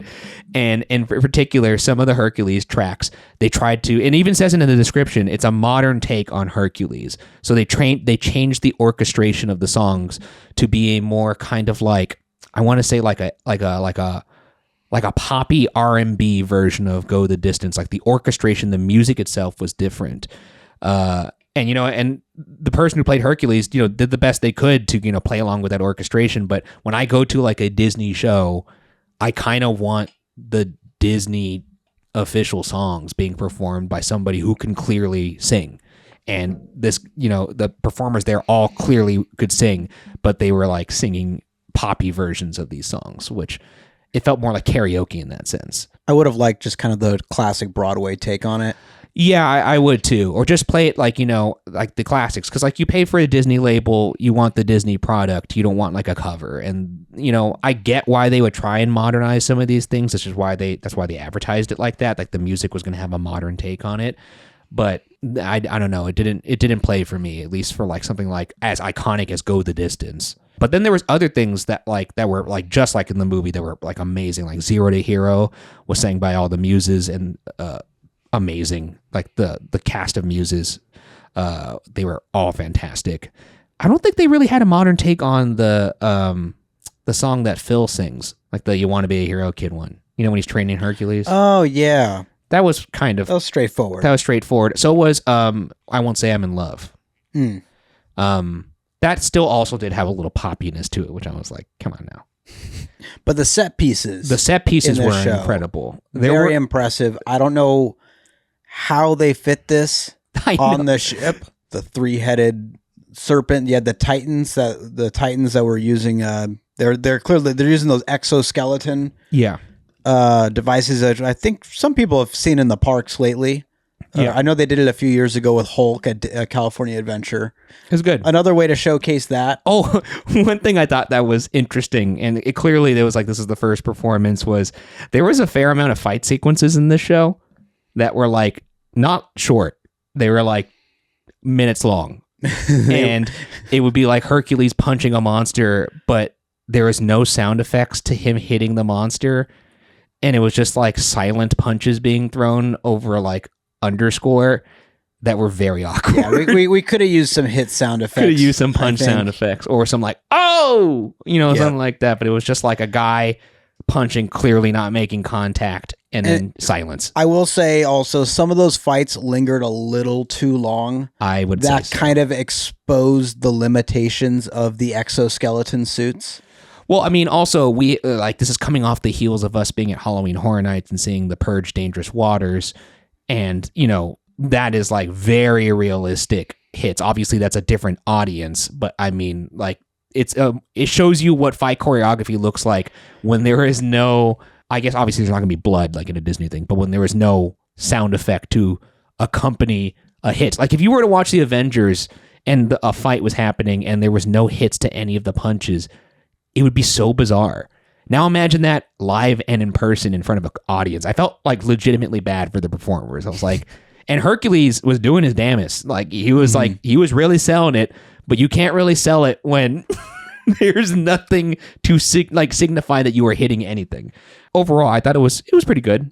It's a good show. Yeah. It's got once again, I think it's got amazing production values. If you're into the modern takes of the music, I think you're going to think this is a really high caliber show.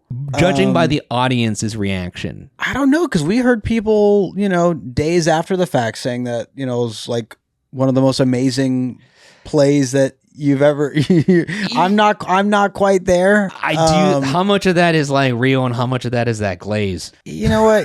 There's always, especially like in the early when you first experience, then you gotta let time kind of let it settle. And yeah. But I think immediately we kind of knew where. And I had seen, I went on the Disney Wish, so I saw the shows on The there Little as Mermaid. well. So I had some to compare it to. Obviously, we grew up with Aladdin, which is great, at the Hyperion, which is a masterpiece. So I think this kind of fell kind of more in the middle tier.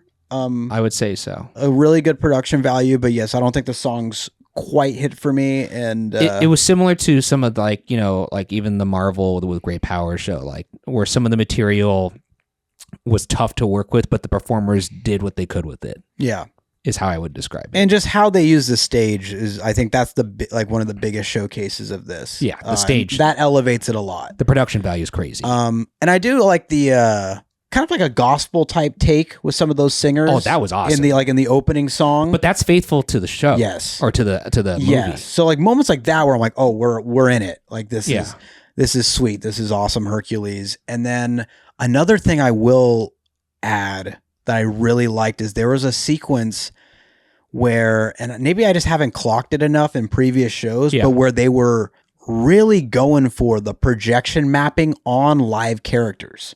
That was really cool. That was in the I Won't Say I'm in Love number. Yes. This goes back to what I was saying. And here he is. Here comes the pee-pee man. I don't know if you're allowed on the ship, my doodle. But again, I don't know if I need a pop version of Go the Distance. I don't need a dubstep version of Grim Grinning Ghosts. I don't need a techno version of So You Think You Can Fly. Yeah. Or you can fly. It's just like, hey, let us hear it in the comments if maybe I'm wrong. If this is maybe we're just old men now. Maybe I'm just this old man screaming at lawn. But I will say that it's like we're transforming into the Statler and Waldorf. My thought is, you're Disney. Be Disney. Don't try and be cool and modern. That's not why we're here. We here because we're embracing the goofiness of it all. So don't try and sit at the cool kid table. You've gone the distance. Don't try and go the distance more. Yeah, I know. I don't need to shuffle to Grim Grinning Ghosts. Stop it. Please stop doing this. Because one of my favorite fireworks shows of all time, Remember Dreams Come True, that's just playing, for the most part, the actual ride soundtracks.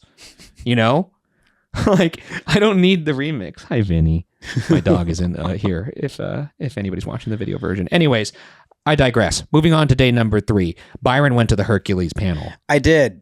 I did not. I got to set foot on this stage. I said it up before. The performers, the cast, all incredibly talented on this ship. And something I thought was really cool is that and I know maybe that Disney did this to save some cash and not have specific bespoke performers for each show, but the cast, they're in every show and they're playing different parts. Like, for instance, the Frozen show, which we watched later this day on day 3, Hercules, the star of the Hercules show, is like an extra in the show. He's like one of the trolls, and at one point he plays like the dad of Anna and Elsa.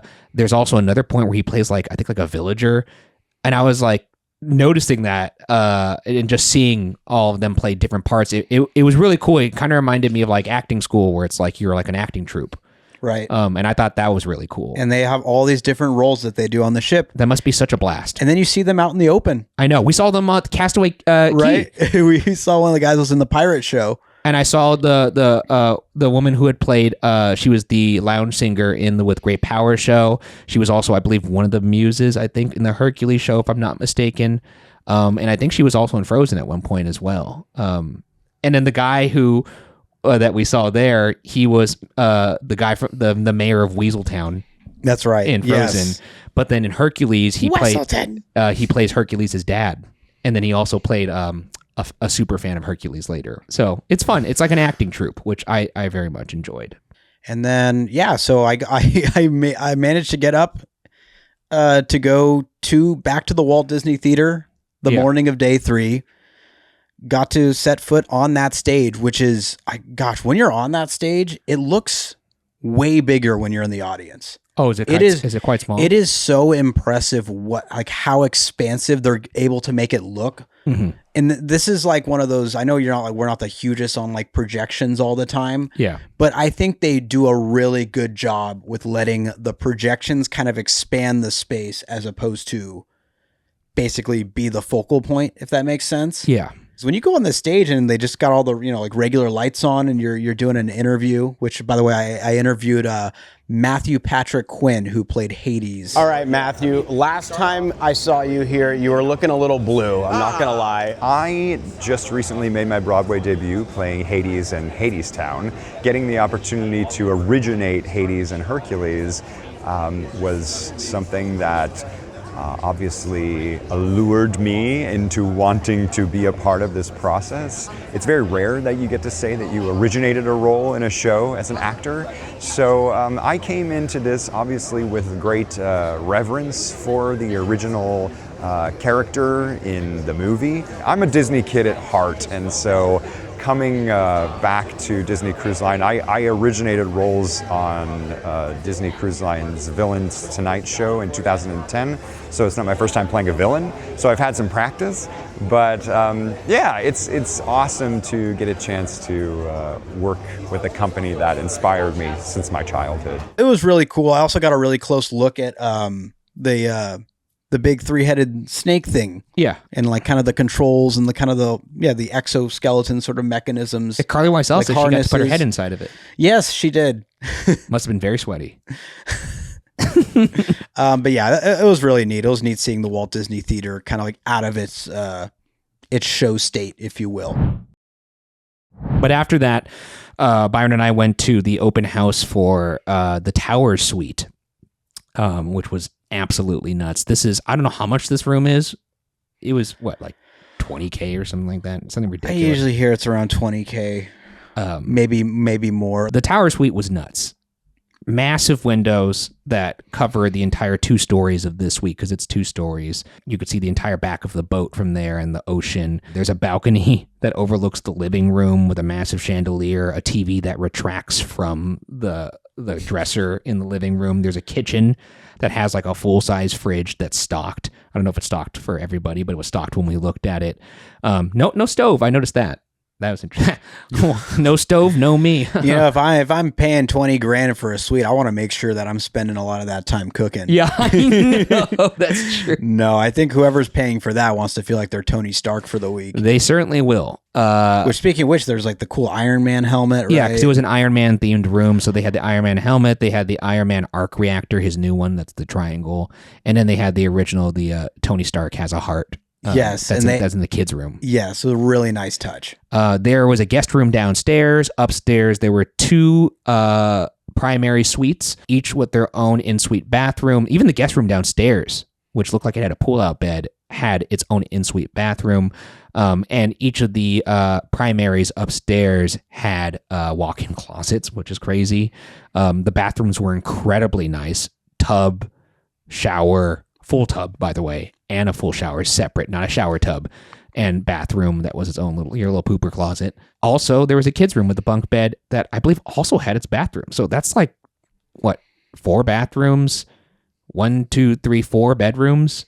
You could fit a good amount of people in this. A fair amount. Even the dining room. There's a dining room connected to the living room that had like a table that I looked like it seated like 8 people. Yeah, hear me out. $2,000 a pop. Yeah. Well, isn't the $20,000 per night, or is that for the entire trip? That's for the entire trip, I think. I guess I suppose if you're going to be paying $1,500 each for a stateroom. I guess it doesn't seem as ridiculous. Yeah. I guess it doesn't seem as impossible as I originally.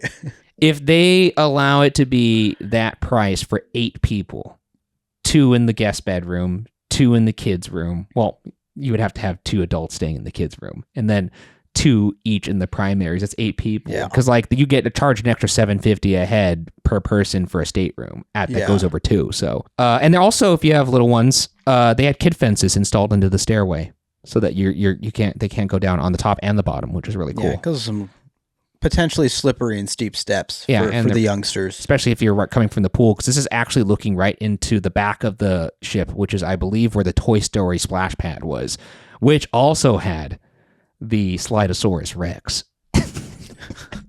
Which we may or may not have done. We definitely did do it, and I only did it because I found out the water was warm. I can hear him.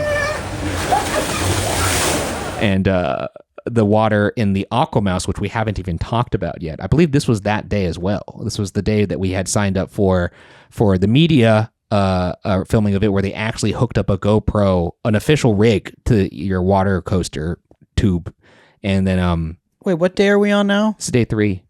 Oh yeah, so this is Castaway Key Day. This is Castaway Key Day. Oh gosh, okay. But this is the morning that's taken, because we saw the Tower Suite. That's right. And then right after the Tower Suite, we were like, let's go check in for the Aqua Coaster. We did that. They filmed us doing that. It was the coldest water I think I've ever been in my life. No exaggeration. I mean that. I'm trying to think of any other time I've gotten into a body of water that has been colder than this. Well, we got a video for this one. It's so cold. I know it was cold because there actually was one hot tub on the entire ship. And you would say, like, one hot tub? That's crazy. But you have to remember, this is a Floridian cruise. I can't imagine many people are using that hot tub. But in this particular trip, we were surprised to see that we always were able to get into this hot tub, which was an 8-seater. I think it's because people were straight up not outside, and it was so cold that they were like, why would I go out to the pool area, especially the upper deck pool area where the infinity pool is in the adults only section. And there was always space in this hot tub, which was pretty sweet. Consequently, every time we got in that hot tub, we were immediately joined shortly thereafter by some dripping wet adult that was scampering over from the aqua coaster, shivering. Yes. Stepping into the hot tub and just going, oh my God, I just got on the aqua coaster. I can't feel my toes. Got to a point where Aquamouse? Aquamouse. Yeah, yeah. And what's really funny is this hot tub is located at the end of the Aquamouse ride. It's like right outside where it turns into the final tunnel. So every time another raft comes by, you hear like the ending music. Yeah. And spiel like in the distance. And the screams, the muffled screams of the adults in the tube. Getting wet. So every person that got off the Aquamouse would get in the hot tub and then immediately get PTSD hearing the loop at the end of the Aquamouse. And everyone was just like, I don't know why it's so damn cold. Because we got on the Slidosaurus Rex later that day, and there was another adult who was there with his kid, because it was mostly kids on this slide. It's the Slidosaurus Rex. It's in the kids section. And I asked before I got on, I was like, is this water cold? And he was like, it's nothing like that damn Aquamouse. And then his kid was like, I'm never getting on that again. He was like, it was way too cold, and I love slides. And then the dad was like, thank God, because I'm not doing that again. But yeah, that Slidosaurus Rex was very warm. It was great. It was a fun slide. I will say, though, I do like the Aquamouse quite a bit. Was it that cold the first time you did it? I don't remember it being that cold. I know, like, in general, it was just a warmer environment. You went in July. Yes. This is November. It's also like it does like usually it doesn't really matter as much what month when you're in the Bahamas. This is one of those like rare, unfortunate. You know something that you was can't also control the weather. Something that was also cool about the hot tub was not only was it on the top deck, so you get a great view of like the sunset. Because when we were in the hot tub on this particular day, the sun actually did come out, which is why we did Castaway Key this day instead of the other day, by the way. But when we were in the hot tub, a server came over and took our order in the hot tub, which was awesome. Because I know places like the Polynesian, you can't drink in the hot tub. So anybody who likes enjoying a cold beverage in a hot tub of water, this is your moment. Very good. It's pretty nice. And I had a delicious bourbon ale. Oh, it was a Kentucky bourbon ale. I got it, I think, twice on the ship. $8.50 for an 8.5% beer. That's delicious. And a full cup. Not one of those baby cups they give you the stronger beers in. So I was very pleased to see that. But yeah, I met a lot of cool people in the hot tub. Met some other people who were actual writers and reporters for like Travel and Leisure and Condé Nast. And they're like, what do you guys do? And we're like, we write... Well, we don't write. We speak into a microphone for a show called For Your Amusement on a tiki set. That's right. We cover rides. And then the Savannah Bananas hopped in the hot tub. Then the Savannah Bananas did hop in the hot tub. Two of them at least. Not the whole squad. That would be too many bananas. But two bananas hopped in the tub. Two Savannah Bananas walked into a bar. But yeah, they walked in, and this may surprise some of you listeners, but let's just say they were more in shape than Byron and I. That's a fair assessment. They were 23, and these dudes were fucking shredded. Like, just so jacked and handsome. One of them had the bluest eyes I'd ever seen, and he was wearing like an NSYNC style head bandana. That wasn't the Mickey one. By the way, speaking of NSYNC, Lance Bass on the ship. Yes. Saw him multiple times. At multiple bars. We saw him in the Honda Mansion parlor. I thought I saw a ghost at first, and it was just Lance Bass. And then we saw him at the Sanctum. That's right. And then from there, we ate a quick little lunch because the food options on Castaway Key are very sparse. We went to Marceline's. Which is not normally the case, by the way. Once again, This was a media event. We got off the ship. Well, we actually kind of rope dropped Castaway Key at 12:30 p.m. Which is not typical. A normal thing on a Disney cruise. Usually, if you go to Castaway Key, it's like first thing in the morning. You're able to debark. Yeah. We did not have as much time as most guests normally would for Castaway Key. No. But I do believe we made the most of it. I would say Castaway Key was, if not a highlight, my favorite part of the entire cruise. And it just coincidentally lines up with that was the time that I was not on the cruise ship. And that's not a diss, but that is just the truth. It was a sunny day. So this was like the one day where there was sun. Everyone was soaking it up. Byron and I had a glorious bike ride. They have a little bike loop that you could do there. That's about, I think it's like, what is it, 5,000 kilometers? It's a 5K. Yeah. Because people will run that 5K loop. Yeah. And I did see some people running it. Yes. And bikes, we did have to rent those. Those are $20 charged to the room, $20 for an hour. But, that's kind of standard. I've only been to one hotel in my life where they actually give you the bike for free, to be fair. And that was in San Juan Capistrano. And it was during the pandemic. Yes. And I will say for regular cruisers, doing pretty much any of the Disney cruise lines that stop at Castaway Key, there's traditionally like a package deal you can get for around like $40 to $50 that includes the bike and also includes like an inflatable raft. It also includes the snorkeling. Oh, that's cool. Which I had done on the Wish. Yeah, and another thing too, another quirk of this was because there was the whole mix-up of the at-sea day being switched with the Castaway Key day. Castaway Key was supposed to be day 2, ended up being day 3 because of weather. They had to move events around that were already pre-existing, and some they couldn't move. So there was a media event at 1 p.m., and there was a media event at 3 p.m. We weren't able to go to the one at 1 p.m. because we had just gotten on the island and we were on the beach. To be fair, not many did. No. The 3 p.m., though, was the Disney Destiny panel, and we both did go to that because it was clear that was an important one to go to, but that did cut our time short on the island. And that was a panel where we basically just learned from all the higher up creative executives in each division, like food and beverage, design, hospitality, and they talked about their creative process when it came to designing the Destiny as well as the other cruise liners. Now, the island itself, I was pretty impressed by this island, to be honest. This is Disney's owned island. Yes. So no other cruise lines besides the Disney ones are stopping at Castaway Key. Now, there is still Disney theming on this island, so if you were looking at the island to be some sort of reprieve from the Disney branding, it wasn't exactly that. It's a little lighter on the branding. It's much more like, if you consider Adventureland's theming Disney branding, it would be more like that. Yeah, and they got some subtleties. There's a little shout out to Bob Iger. Yeah, they had a Captain Bob Iger sign. He couldn't resist.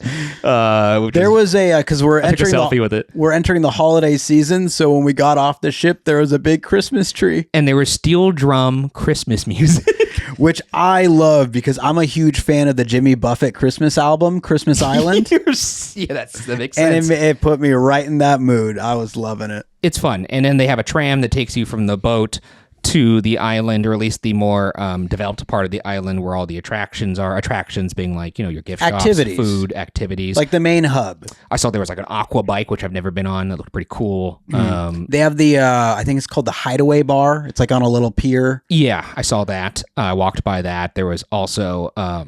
because Byron went back to the room to prepare for the panel a little bit more, and I hadn't seen the island, so I did as much as I could to walk around the island. So, and you got some hammock time at Serenity Bay. I got some hammock time, which was fantastic. I met Serenity Beach, right? Yeah. I met some of the Hercules cast there, which was awesome. Was able to tell them what a great job they did. I met the guy who played the mayor of Weaseltown. Yes. And as well as... he was rocking out there on Pirates Night. That's right. And I also met some of the muses as well. Got to take a look at they have some bungalows there that you could purchase, like that are like cabanas that you could stay in. They have massages there. We didn't purchase those. We did the bikes. They have a big water slide, water play area for kids, like a splash pad kind of looking thing. And then, as Byron said, scuba and not scuba, snorkeling. That'd be sick. That would be sick. And sea-doos. And I was very curious what Stingray Ray's adventures was. And it's just where you feed stingrays. The way it was looked on the map, though, I was like, is this a ride? Oh, no. And so I walked all the way over, and there was a standby queue, and I was like, is this a fucking ride? Because Byron knows this. By this point in the trip, day 3, I have to say, I was so just like jittery being around so much Disney, and my mind thinking, oh, I'm about to get on a ride, and then just never happening. My balls were very blue by this point, I must say. And that had nothing to do with the temperature of the water on the Aquamouse? Because that is technically, basically I guess, a ride. was a ride. Yes, that's true. That is, as Disney says, their first attraction at sea. That's fair. I don't know if that was... It was more a slide than a ride, to be honest. There wasn't one part where it blasts you up. Yeah, it's like an aqua coaster. Like an aqua coaster, but it's not like a condensed version of Krakatoa over at Volcano Bay. Very condensed. Or the one at Typhoon Lagoon. I mean, it's on a ship. Give them a fucking break.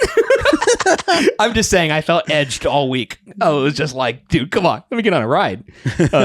You can't have Mickey announce what floor I'm on for 3 days straight for me not get a ride. This was like always my biggest fear before I went on the Wish. Yeah. And like why I never, not the main reason why I never was really into cruises and stuff like that, but why Disney Cruise Line didn't, I always felt like didn't make sense because I'm like, I like the park so much. No, I want to be on rides. And you're paying the Disney price tag that usually then at least comes with rides, So that was one of the questions I was curious about. So by day 3, I had a bit of an answer of I need to get on a ride soon, or I'm going to commit a crime, or I'm going to throw myself over this boat. It is ride or die. Literally ride or die.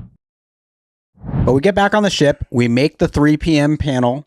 Yes. Which is basically, creatives talking about their process of... a brochure IRL, if you will. Yeah. I filmed the whole thing. He did. And I don't think anyone else did. Surprisingly, no, which means we should maybe post it. Oh, yeah. We really cornered the market there. That's I'm sure there's people filming it. But my arm, it got the little shoulder workout. That's for sure. I was holding the gimbal the whole time. So if you ever do see this panel on our channel...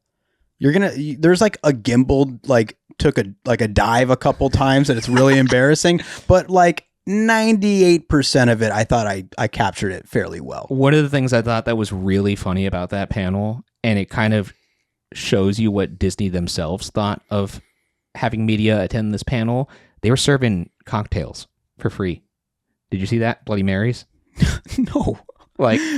Everybody, all the media were I saw people with their notebooks but sipping And you know those were free? Were they? Do you see them handing them out? They were handing them out. Wow. And I was just like, this is so funny that like Disney's like, look, we're gonna make you sit through this panel. How about a Bloody Mary? I'll scribble in my little notebook. But there's a lot of useful information in this. There panel. was one of the interesting facts. If you want, we don't have a fun fact section in this, but one of the things I did write down that they said that 40. They said, I don't know where they get this number from. 40% of people who go on cruises for the first time do so because they heard that Disney had a cruise. I'm going to imagine that the people they survey for that are primarily on Disney cruises. They didn't say where it was from or if it was peer reviewed or not, but who's to say? Who's to say? No one followed up. No one asked like, who'd you ask that? Mm-hmm. And it's by like, the way, looks like you asked one. Am I reading this right? Mr. Mouse, Mr. Mickey Mouse said he joined the Disney cruise because it was a Disney cruise. Oh, okay. But no, it was very funny to watch all those reporters sipping on cocktails. And of the people in that room who you would expect, they're probably drinking while doing their coverage. The two I would have thought Disney would put their money on to be like, these two are going to have the cocktails. We didn't. I thought that was really funny. Well, I had my hands full, and I didn't know it was an option. Well, in a room full of actual reporters, Byron, you could hang your hat on that. We were technically the most professional in that room. And we filmed it. Not only did we film it, we didn't have the cocktails. I wish I would have said I had a drink in my hand. It would have justified the nosedive that I had on my gimbal. Well, you were able to one-hand a drink and then film footage of the opening remarks for the oh my God, why is the name escaping me now? The hotel Grand Helios over in Epic Universe. Oh, Woodbury. Yeah, because you were filming Mark Woodbury giving his remarks. I did multitask there. I did have a drink in one hand. Yeah, because they handed them out. Yeah, and then immediately he started talking. I'm like, oh shit. Yeah, well, they were handing them out to us as we got off the bus, like we were in an episode of White Lotus. All of these kind of feel like that after a while. Not this time. Not this time. No. My hand was only for taking notes, baby. And then from there, we did some relaxing, and then I actually took a screen recording of this because I thought it would be useful because thus far we have alluded to the app. There's the Disney Cruise Navigator app. I have to say, very well designed and user-friendly. And I will say, I do not share that opinion of the Disneyland Park app, nor do I share that opinion of the Walt Disney World app. I think both of those are an incredibly confusing experience and a place where you can't even make reservations for the park. Oh, yes. You have to go to the browser every time. It says make a park reservation and it redirects you to Safari, which is weird. There's got to be a reason for that. And they make you log in again. But anyways, the Cruise Line Navigator, I have to say, as far as like this is you're navigating an IRL world and you're depending on this app to guide you, I'm and no glaze here. I have to say this might be one of the most effective apps I've ever encountered. Like very clear where the schedule, the dining was, everything clearly labeled, and you're able to look at like add plans for the day, drag things over, and that's how I found on the itinerary because it just lists it all out. And I saw at 5:15 there was a strolling around the parks. I saw parks at this point. As I told you, I was starved for rides, and someone's as the great Eddie Murphy. So at least you get something that sounds like a ride. As the great Eddie Murphy once said, if you're crawling through the Sahara and somebody throws you a cracker, you're going to be like, this is the best cracker I've ever had. And that's exactly how I felt when I saw Strolling through the parks. So the next thing you know, we're back in DeVille's. Yeah, and it was an event that said, join Christina, who's playing the piano in DeVille's as she takes you through music through Disney's theme parks and attractions. And I was like, I am in. And I figured we might want to get there a little early because we're on a Disney cruise with media. Obviously, there's tons of park heads here. Everyone's going to want to be chomping at the bit to get in. We were literally the only two people that were there for that event. That's right. Well, couple conditions. First one is that unlike Ryan and I, who are very new to Disney cruise ships, Ryan new to cruises in general. That's right. We were kind of like everything that the ship is offering is fair game for us to want to go experience. Yes. Whereas for the rest of the media, they, rightfully so, you're trying to get all the new coverage of the big stuff that you're sticking to the itinerary that Disney has preloaded in your app, which they did for us as well. You have, when you look at your app as a media person, you see 6 p.m. show, 8:15 p.m. dinner, maybe a couple open houses listed throughout the day that are usually an hour each, or in this case, like a panel, like the Disney Destiny panel. And then you could add bonus stuff in between. Yeah. And I was pretty tired. We went on some side quests during this entire cruise. We did. Which was kind of nice, though, because we got to see more nooks and crannies of the ship that I didn't even experience on the Wish. One thing I will say that was a blind spot for us for the cruise is we didn't do any of the character interactions. I'm not a big character guy in general. I'm just not. I find... It's not for me either. That being said, characters looked pretty awesome. Yeah, they had... If you're into characters, yes. This is great. I didn't... Like, there were obviously very long lines to meet these characters that you won't traditionally see in Disney parks. Like Maleficent. You have Cruella de Vil. You had Dr. Facilier. That's right. You know, like the fact that you have all these villains on this ship as well as heroes, it was very enticing. So there's a lot of demand. I kind of cheated. I still got a few interactions with them because I would just kind of like walk by the line and then just make eye contact with one of the villains. And you know what? They stayed in character and they would make it a point to interact with me as I was walking by. So I actually have a couple clips on video. Dr. Facilier gave me a wink. It's because they like the flow, dude. And I gotta say, it's fun. Like character moments are really fun. I'm just not the type that's willing to wait an hour and take a photo. Sure. I mean, I will say, too, they place these characters in the Grand Hall, which is like the main artery of the ship. You pretty much have to pass the main hub, yeah. The main hub, if you will. The middle of the spoke, between all the spokes. One thing that was cool is that when they had Maleficent out there in particular, is it Maleficent or Maleficent? I thought it was Maleficent. Whatever. Maleficent? I don't know. When they had Angelina Jolie out there... well, that was a really cool thing with the Grand Hall in general, is that the lighting scheme would change when it went into night. It kind of went into villain territory, and then you get that really cool green lighting that would work its way up to the chandelier-ish thing. And even the chandelier apparently at midnight had like a light show. We saw people laying the midnight kiss. They were laying on their back to watch this chandelier light dance. And this is a Disney Cruise Line tradition.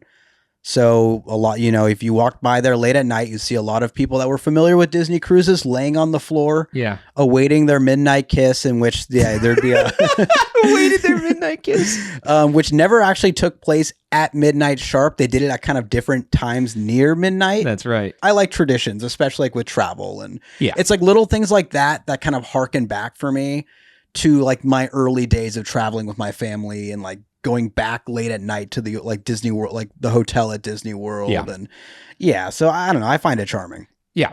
And again, that's all in like the hub of the ship. And we go to the strolling through the parks. It was great. Just piano covers by Christina Harbaugh is her name. Very talented pianist. And then we actually put a video of her performing Soarin' on our FYA social, which you may have seen this past week. And what was funny about that is before she had performed that song, like literally, I want to say like 10, 20 seconds before she started that, I asked Byron, and I was like, do you think she takes requests? And you were like, I don't think so. I was like, damn, I kind of wish I could ask her to play Soarin'. And then she was like, okay. And she must have heard you or something. No, there's no way. It's not physically possible for her to have heard you unless she had like an earpiece and there was like a mic planted in your chair. We were very close to her. But how she was doing it, because it's called Strolling Through the Parks. She was going park by park. She started at Hollywood Studios, then she went to Animal Kingdom, and then she was like, all right, now we're going to finish off with Epcot. And then my ears perked up, and I was like, okay, there's only two ways she can go with this. It's either going to be Figment, or she could go with Soarin'. And she was like, now we're going to calm things down here, and we're going to play a beautiful piece of music. This is Soarin'. And I like looked at Byron, and I was like, I felt like I was like a sorcerer, like I had done it with my mind. And so happy. I took a video of it, sent it to my wife, who was at home, and she was like, I'm happy you're happy. and I was. And so we posted it on, and it was beautiful. And then sure enough, she closed with Figment. She did. One little spark. And then that ended at 6. Ended at 6. Was a 45. And luckily, they were serving alcohol in the DeVille Lounge by then. Yes. They were supposed to start serving in there at 6. I don't know why they were kind of taking some elongated break. Yeah, I'm not sure. But they had because the way the DeVille bar works, and I don't recall this being the same at Nightingale's, but correct me if I'm wrong, is they have Nightingale's being the piano bar version over at the Wish. The equivalent, the same location, but on the Disney Wish. For DeVille's, there's kind of a, I don't call it an exterior, but it's basically outside of the lounge, like kind of connected to the main grand hall, is like an outside portion. Yeah. Where they serve drinks. Yes. And have a bar there. And then you could walk inside, like open a door and go into the lounge where the main bar is. It's a double-sided bar, much like, the Dole Whip Hut, what used to be at Disneyland before they had Tropical Hideaway. And they got a couple windows so you could kind of see in and out of the two. Yeah. But they were only doing the outside bar. The outside bar got so slammed that halfway through us listening to the parks music, they decided, okay, screw it. Like, let's start serving drinks in here to kind of, calm things down. Cause people were getting a little frustrated out there. They were waiting a while. Cause I went and got in line. Yeah. Was talking to them like, dude, we've been here for a while. Like, don't even, and I'm like, okay, cool. I'm just going to go listen to music. And so I did get to enjoy Soarin'. Actually, we both got to enjoy Soarin' with a couple drinks. And we both got to enjoy Fantasmic, which was awesome. Yes. The closing number of Fantasmic too, which was great. Another great time at DeVille's. Oh, another thing I want to mention that I didn't mention from day one, all the way back then, was when we watched the With Great Power show.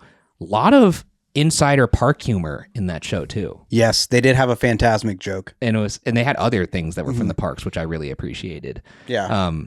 But anyways, after that, we rushed on over to go see Frozen, which started at 6. This show ended at 6. We went straight to that. Which might also be why no one was there for that. Well, we were also on the balcony. So I do recommend watching that on the balcony, by the way, the Frozen show.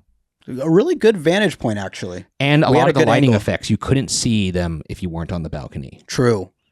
Particularly for the Let It Go number. The Let It Go number, they really effectively pulled off like a flurry or a snowstorm, which I don't think we would have enjoyed as much if we weren't on the balcony. No, and there was also... you kind of got to look at the whole spectacle of it from up there. They did this really cool effect with Elsa when she's in her little frozen castle where they had like a scrim come down on the stage, and then like that was used to project her like ice effects coming out of her hands, which was really cool. And that looked like it was in 3D.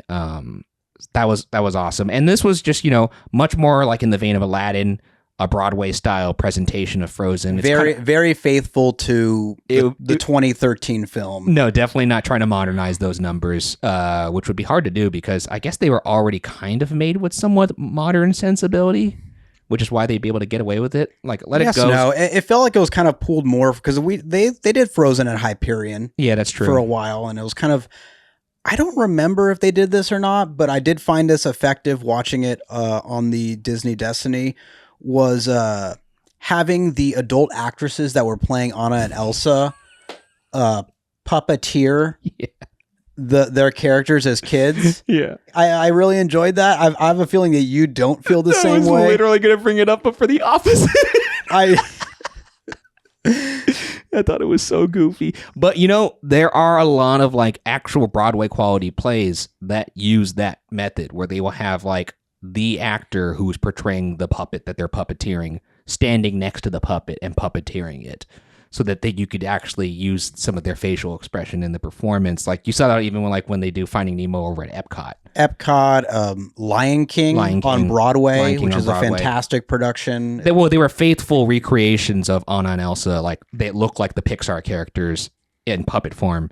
And they had the adults who played them as adults voicing them. I just thought it was funny because all I could think of when I was watching them puppeteer those little kid puppets, and I was like, oh, they figured out a really smart way to not have to use kid actors. Well, God, kid actors at sea would be so hard. I know. I bet you they were in a room like, how are we going to pull I don't know if that's allowed. No, I've never seen like, it. Yeah. They were in a boardroom and they were like, okay, you want to build a snowman. That is like not only is that one of the most popular songs in the film, it's a motif that literally is a backbone of their relationship that appears in little musical motifs throughout the movie and in turn this play.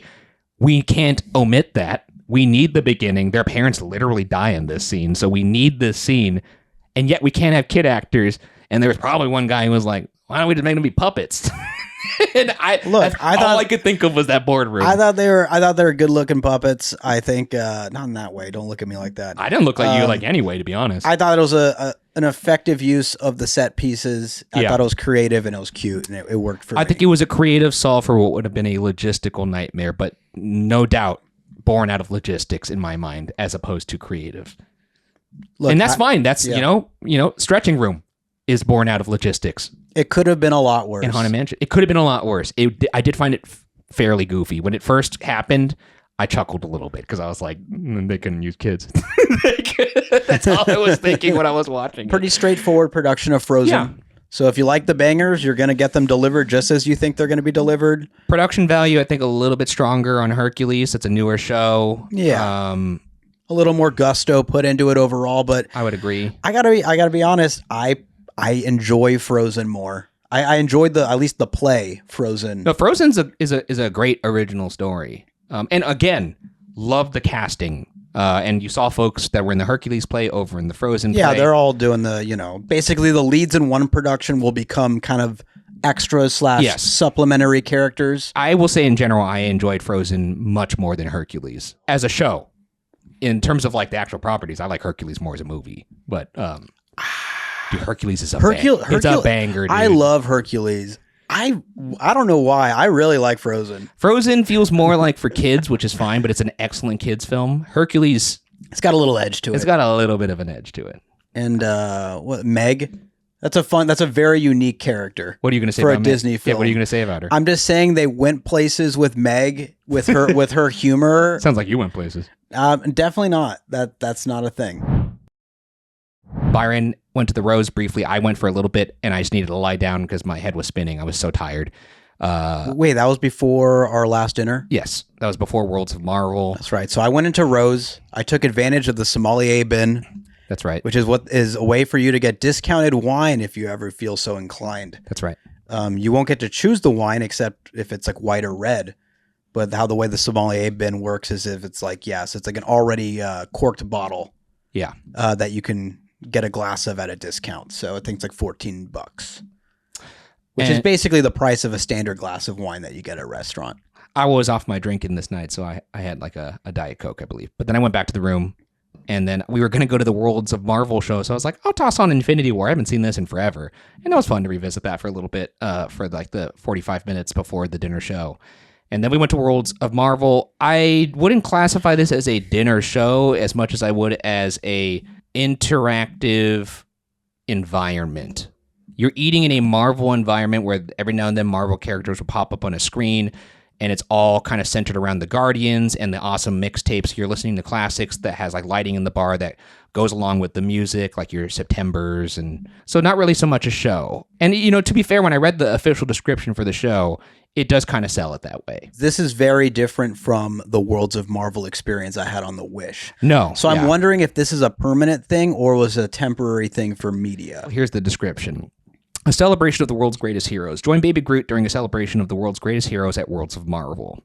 When his best friend Rocket Raccoon starts to feel a bit left out, our Twiggy MC, Groot, takes it upon himself to make this a rock and rollin', marvelously musical meal, featuring hits from the awesome mixtapes featured in the Guardians of the Galaxy films. While enjoying the iconic sounds, don't miss out on an out-of-this-world menu fit for a hero. I think that part, while enjoying the iconic sounds, it makes it clear, like, oh, this is like a jukebox kind of like cafe. Yeah. So I'm kind of curious. Because yours had like a whole Ant-Man appearing in like the tube. Well, not just an appearance. It was, you got a lot of Paul Rudd, a lot of Evangeline Lilly. You had Anthony Mackie in there. Like, it was an ongoing plot. So like every time you got your next course, they would like they'd start another piece of the plot. So it was honestly almost too involved. I think I brought that up in the Wish review where I'm kind of like, all right, I want to just enjoy my meal now. Like, I can't follow this anymore. But I bet a lot of the kids would people are into it. Like, I guess also it might depend on how into Marvel you are. But what do you think of the food here? I felt the same way I did about it when I did the Wish. Actually, I think it got a little worse. It was definitely my least favorite meal of the. And that includes Marceline. I would actually agree with that. I ordered the bao bun, it was very okay, and I was like, The bao bun took a big step down because when I had it on the Wish, it was awesome. Interesting. And it was not. It had pork belly inside of it. The bun wasn't as fresh, and the pork wasn't as like tender. I see. So it was definitely a step down. And then I for some reason was like, let me get that. Let me get some of the udon. Don't know why I thought that was a good idea. The shrimp curry was fantastic. The shrimp curry was so good, but the noodles were okay. The broth was bizarre a little bit. I had the chicken schnitzel. How was that? That was recommended. That was recommended because I'm like, what's the best thing you got? Because the previous time I did the tuna steak, and I was like, it's fine, but probably not the smartest choice. It was just kind of like the food I wanted to intake at that time. Yeah. So this time, I'm like, you know what, chicken schnitzel, whatever. Let's just try what they say is the best thing here. The chicken tenders I got for room service later that night were substantially better than this chicken schnitzel. It just didn't work. And we didn't get any the drinks here either, by the way. Which, by the way, at the Lion King show, I got the Laughing Hyena, which was a tequila-based drink, and that was pretty good. Did I get that as well? I might have. I think you got something else. You got a rum-based one. Might have to recheck the menu. Whatever I had was tasty. I think you got the Can You Feel the Rum tonight. Oh, that's right. Yeah, yes. Yeah. By the way, like the menus, like the drink names for all the beverages we had, pretty clever. Yeah, they're all fun puns. Like, and no matter what bar or lounge you go to, they did a really good job with naming these beverages. So we did that. That was okay. It's like, amusing to be in like a room with like, the awesome mixtape. I think if I had known that going in, I would have received it a little better. But because I was always like, oh, this is a fun pre-show they're doing, and I thought the show was coming, and then it was like, see you later. Yeah, it felt a little rushed. Once again, I don't know if this is going to be the final product, if I'm being honest. That was my impression as well, but you never know. If it's sold as like, oh, this is a jukebox cafe, then you know what you're getting. In which case, probably maybe not worth it for some folks. But either way, we did that, and then from there, we decided to explore more of the adult entertainment because now we were in the adult hours. So we went over to Saga once again, our favorite place. We went and peeped in on a little silent disco, right? We did, but we also went to see the Matchmake show. Was that beforehand? I think beforehand. It was. Wow. It was the first thing we watched because we were like, maybe we'll just pack it in because we had an early debark time the next morning to get off the ship. So we were like, well, let's peek around in some of these places, and if anything catches our fancy, we'll sit down. So we watched a Matchmake show. MC was very funny. She did a great job of keeping it funny, racy enough that it was worth it to be an adults only. And once again, this was the same person that hosted the karaoke. Yeah. So to watch her switch like that is it's really impressive. No crowd work at the karaoke. That wasn't what she was there for. Great crowd work in this show. Awesome. Yeah, really funny. And this was where they would take 3 couples on stage and basically pit them against each other to ask them questions to see if they get the right answer that the other person answered when the other one was out of the room, if that made sense. And then we kind of just then walked around to see if there was anything else. We peeked our head into Cask and Cannon. That was honestly pretty dead. So then we went back to the Haunted Mansion parlor. And that was awesome. We definitely spent more time in there. We spent almost any time where we were like, okay, we don't have enough time to go back to the room. We don't have enough time to go to another event because we have another event in like 30 minutes. Almost every time that occurred, it was like the Shaun of the Dead when they would look at each other and go, pub? Except it was Haunted Mansion parlor, and we would go to the Haunted Mansion parlor and we would just sit there. Sometimes we wouldn't even get anything. We would just sit there and just look at the show. That's fair, yeah. And this is one of those times where we went back there, got our last drink. Haunted Mansion bar probably had the worst drinks. Let's be honest, these drinks were straight up cheeks. They're really bad, which is weird because so much thought went into the design of this space. It's a beautiful bar, and it's so brilliant that I just wish that if the beverages there just got like halfway to what they accomplished with the theming and just the execution of the Haunted Mansion, like they really knocked it out of the park. No, I mean, here's the good thing. That's an easy fix. Just hire a mixologist to come knock that out and redo the menu in a weekend. Yeah, I mean, keep the names the same. The other lounges had good drinks. There's a special drink there, by the way. There's like a special drink and this is one thing I'm not a big fan of that was in most of the bars. Cruella de Vil's was one of the few exceptions of this. And actually Cask and Cannon also was an exception. And that is the menu at the Haunted Mansion parlor was an iPad. And and the menu at the other two that I mentioned was a physical, menu, which I like so much more. Mm-hmm. Yeah, it's very on par with, because the Haunted Mansion parlor is in the same location that the Hyperspace Lounge which you weren't was a fan on the of. Wish, which is also an iPad menu. Was that the lounge that was on the Star Cruiser? It is very similar. Oh, okay, then I got an idea. Yes. Yeah. So yes, if you've ever been on the Star Cruiser, it's a very similar aesthetic to that. I will say though, one thing about the iPad, I think part of the reason why they did that is because there was a little like note at the bottom of the menu that was like, if you tilt and shake this iPad in a certain way, it gets you to secret items, and then it brings you to this page where you have to solve like a riddle, like rearrange the words to complete like the Mad Lib, and then it unlocks this new set of options, namely one option that is like this candelabra drink, which you've probably seen by now on Instagram or TikTok of people getting this drink.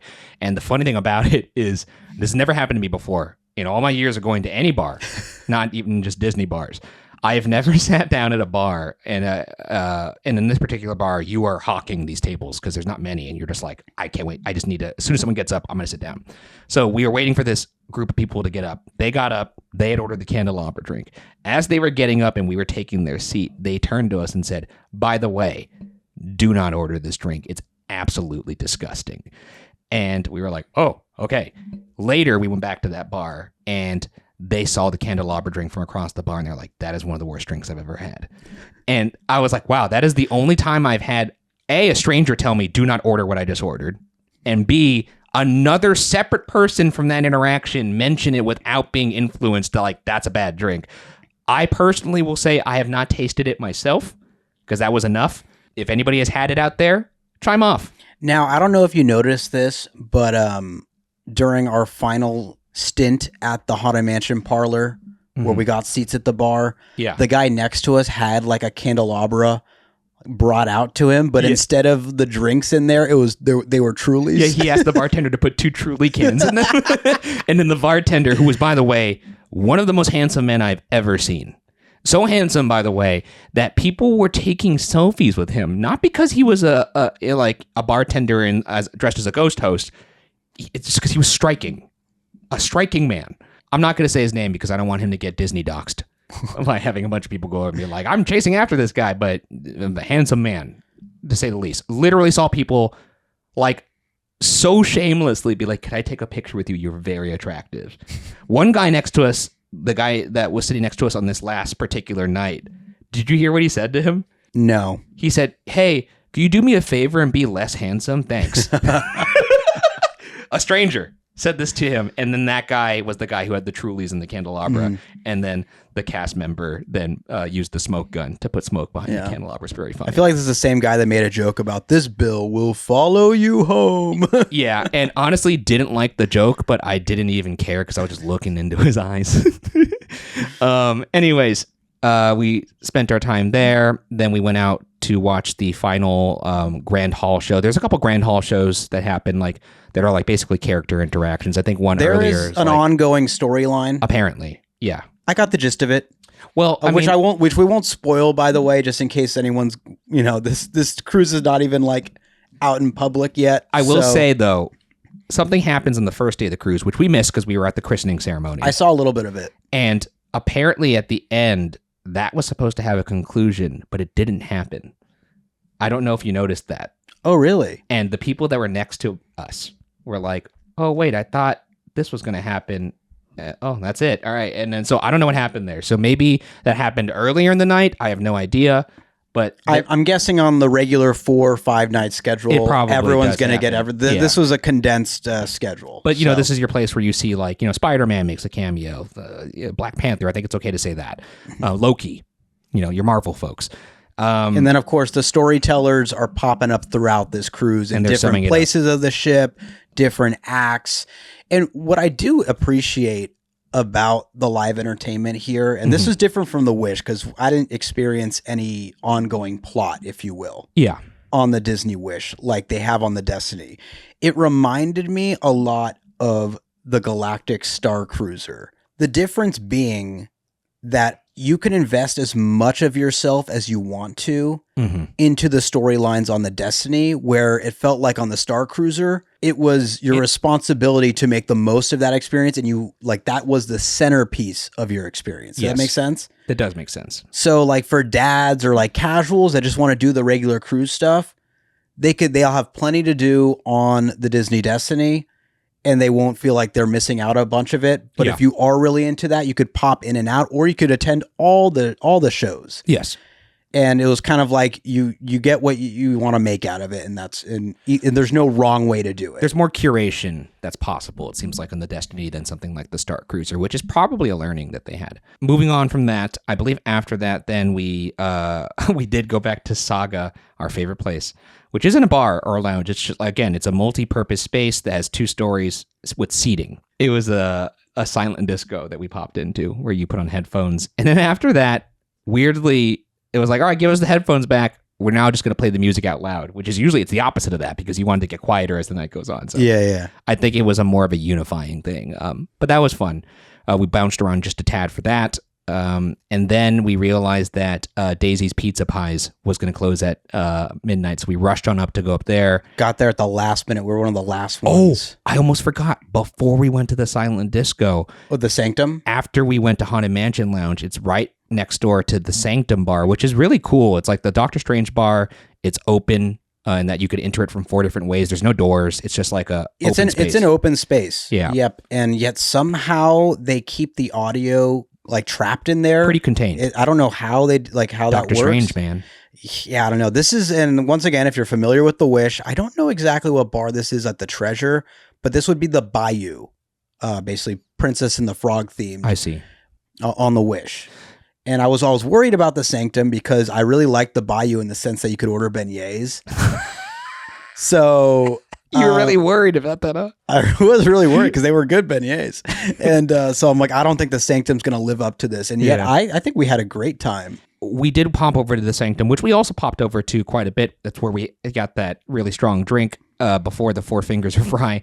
But then also they had live music here every now and then. And in this particular night, it was like a live music set to close out that Sanctum's entertainment offerings for the cruise. And the band they had was fantastic. I tried to find the band name. I couldn't find it, but they were great. The guitar player, the lead guitarist, was excellent. And actually, Christina from Strolling Through the Parks popped in to play the piano just for a little bit. Just for the hell of it. She was not scheduled to play there. The band basically said she just wanted to step in here and jam. That was like the first time she played with them. And then Matt Ginkle, I believe his name was also somebody who plays over in DeVille's. He's the one who does treble making with Corella. He also then popped over onto the piano, and they were just playing like, just normal pop songs. Like they played some like "Living on a Prayer" by Bon Jovi, which the crowd was very into. I think he also played "All the Small Things" by Blink-182. Oh my God! Are you going to tell that story? I can't resist. You have to tell the story. Okay, so once again, this is like the end of the night 3 end of the cruise of the inaugural sailing of the Disney Destiny.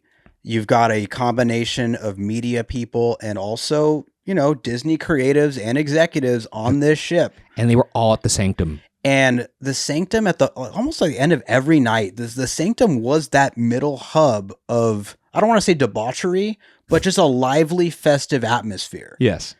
That I definitely didn't remember experiencing at the Bayou over on the Wish.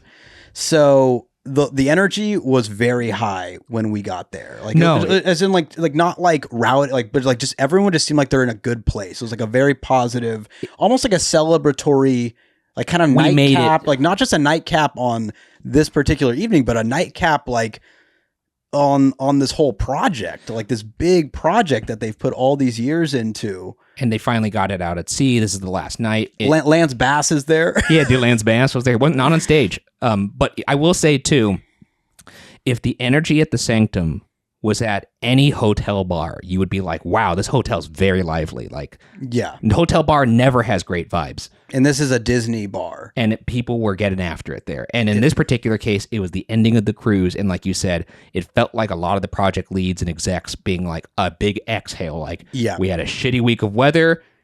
Whew, we had a few hard years of work that went into this. Hey, we're up and going now. Yeah. it felt good. It was like, it was a really positive vibe with really good music choices that this band was playing. One of which, of course, like they had, Tennessee Whiskey, Chris Stapleton, that like I was definitely getting down with. Byron, likes I was country. I was enjoying a delicious beer that they have there called the 177 Ale, which is basically a play on 177A Bleecker Street. Yes, which is where the Sanctum is. That's right. But they also played All the Small Things by Blink-182, and there was an executive. I believe he's an executive. I swear I've seen him on. He certainly looked like an executive. And he was sitting there with his beer, and he like, he was kind of like occasionally bobbing up and down with stuff, but like wasn't getting too like, you could tell like this is kind of the end of a very long week. A work trip. Yes. And All the Small Things comes on, and like he's not doing much until it gets to that lyric where Blink-182 goes, "Work sucks, I know." And when the "work sucks" part comes, he grabs his beer and he lifts it, and he actually like it almost like he broke character. Where he just went, "Work sucks, I know," and he kind of slammed his beer down after taking a sip, and then he just kind of went back to chilling. You know what it kind of reminds me of? It's like that scene in Get Out when a flash happens on a camera and they break out of the spell for a second and they're like, wait, and then they become their person again. Yeah. That lyric like activated him. Yeah. And this same guy, he was up there getting pizza in that line with us like at midnight when they were when they were closing. I'm like, yeah, these like you kind of like, I think sometimes you forget that like these are also like people, regular human beings that want to do the same silly stuff that we want to do, like get last minute pizza and get drunk at a bar with your coworkers. And like I did feel bad for them at some points. So I was like, they are in presentation mode at all times. So yeah, kind of it was just nice to see people be people and cut loose. And also just get to celebrate all their hard work. Frankly, I kind of wish we saw more of that. I think, it would add a little bit more element of humanity. I don't think that's for us to see. Unfortunately, we have the benefit of being jackasses, like as our job. We'll see if we get invited back. I have no idea. Look, and it's like this is where we push it over the line. We can never sacrifice our authenticity. So if that's the case, I respect it. I don't blame you, Disney. Was the "work sucks" joke worth it, Byron? Honestly, I think it was. And it wasn't a joke. It was not. It literally happened. We watched it happen. I don't think it was the work. Like, it was kind of more of a cheerful. It was a cheerful. It wasn't like it was like, "Oh, today sucks," like kind of thing. It was. I didn't know you could kind do the backstroke sitting down. Anyways, so we did the Sanctum, and then we went over to the Silent Disco. And then we went up to get the pizza. We reverse rope dropped the pizza. It was great because the pizza was like made to order. It was amazing. Very good pizza, honestly. Maybe one of the better things I had on the entire cruise, I have to say. Surprisingly crispier than I would have expected from like a late night, like quick service Disney. Better than the pizza that you get like at any Disney park. Better than the pizza you get frankly. Don't come after me. I'm not talking about the main New York slice places in New York, but like most New York slice places you go to after hours, you're getting heat lamp pizza. And that's fully what I expected. This was coming right out of the oven. They were chopping it up because there's a constant demand because there's a line of people trying to get this late night pizza. Good.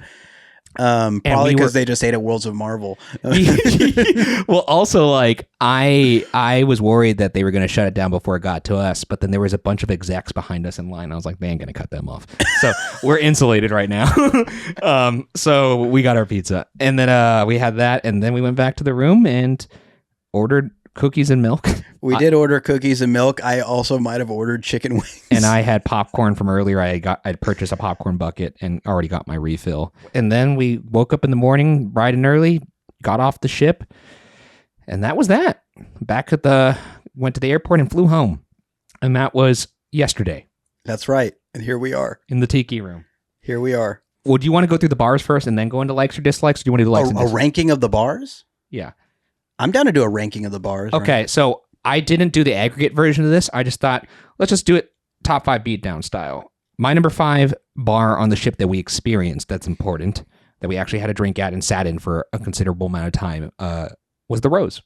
This is in the adults only section of the boat. It's a nice bar. It's a fine bar. fancy, refined place to get a nice chill drink. I think it's one of the few bars that's open till 1 a.m. on the boat if you want a late nightcap. It's a good nightcap. I think it's like 12:30. I don't know if any of the bars currently close after 12:30. I think that's the latest. But it is one of the latest ones to close for sure. And, a place where you could enjoy a quiet, classy drink among adults that aren't trying to, get rowdy. So that was my number 5. What do you have for number 5? Number 5 I have, and I'm going to preface this by saying that every one of these on my top 5 I think are great bars.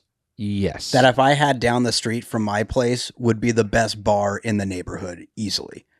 That's not saying much about my neighborhood. Based on where you live, you might have a couple better options. Yeah. But in regards to my neighborhood, like if I had any of these bars there, I don't go out to bars much. I'll just say that. So maybe maybe these bars work for me more because they're kind of themed lounge spaces as opposed to your typical bar that I would have probably enjoyed more in my mid-20s or something. To be honest, neither of us really go to bars anymore. The only bars that you and I feel like go to at this point, at this time in our life, are like theme park themed bars. Yeah. Because I'm not like Friday night, let's go hit the bars anymore. But number 5, I've got the Cask and Cannon.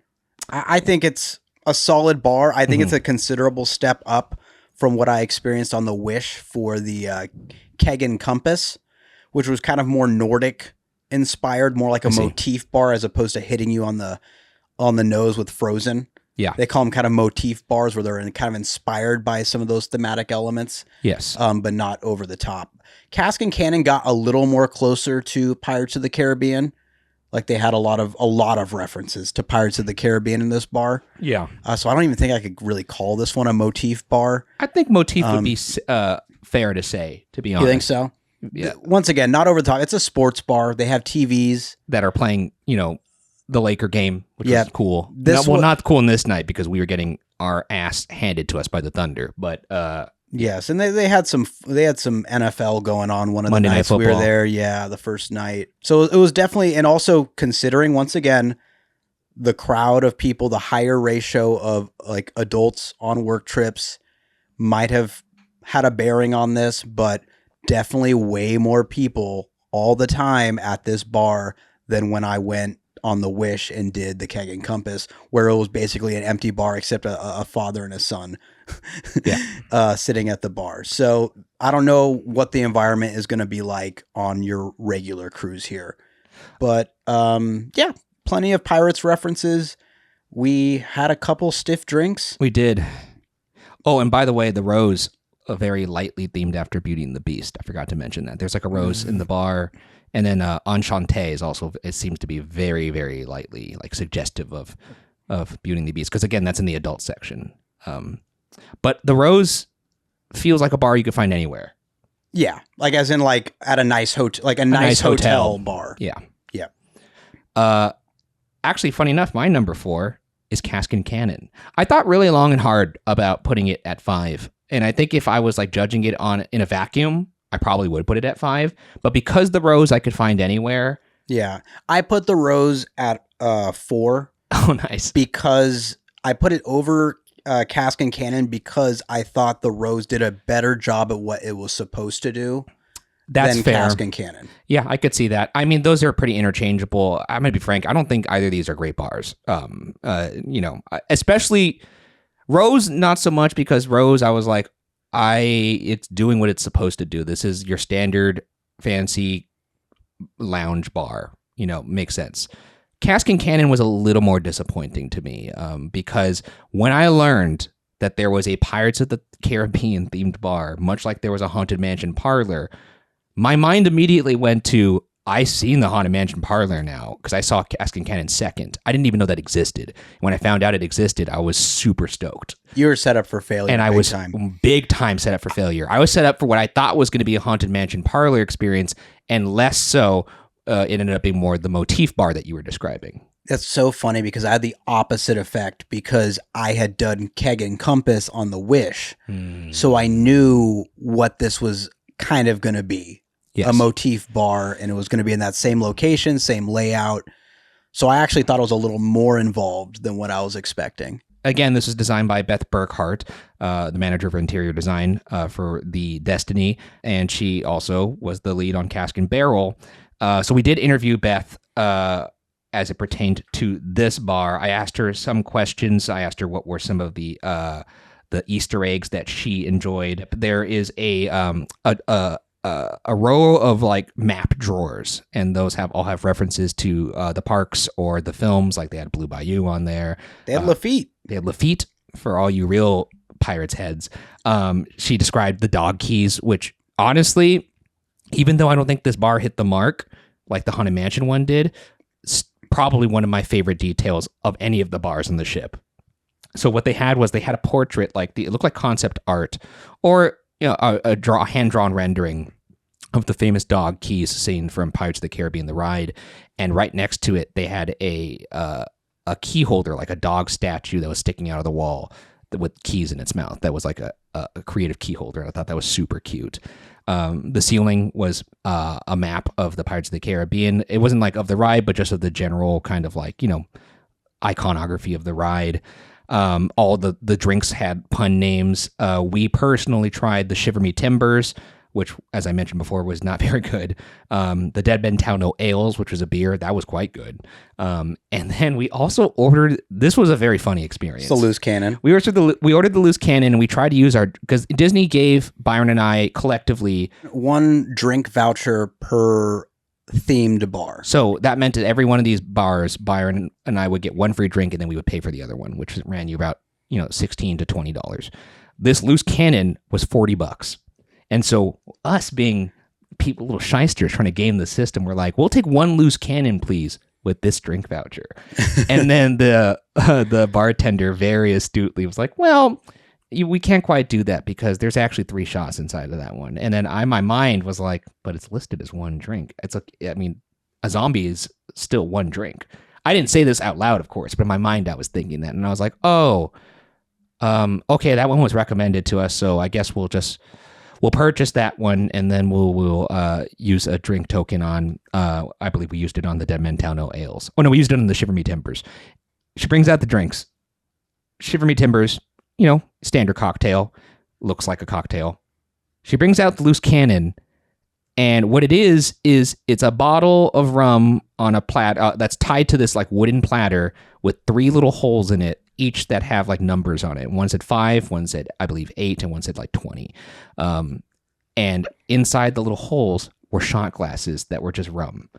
It was literally a shot platter. And those numbers were to indicate how long they were aged. There was a 5-year aged blended rum, there was an 8-year aged rum, and there was a 20-year aged rum. But it was 20? There was really a 20? I believe it was 20. Could have been 15. I could be wrong, but I'm pretty sure it was 20. And it was just, when she said there's 3 shots in it, I figured, okay, this is like an AMF or something like that. It was just, she meant it's 3 shots of alcohol. And I was like, oh, wait a second. I'm not trying to turn up like that because this is like the first night of the cruise. And so luckily, Ed, Charlie's husband, was there, and we were like, hey, do you want a shot of rum? And he was like, yes. And he took the shot.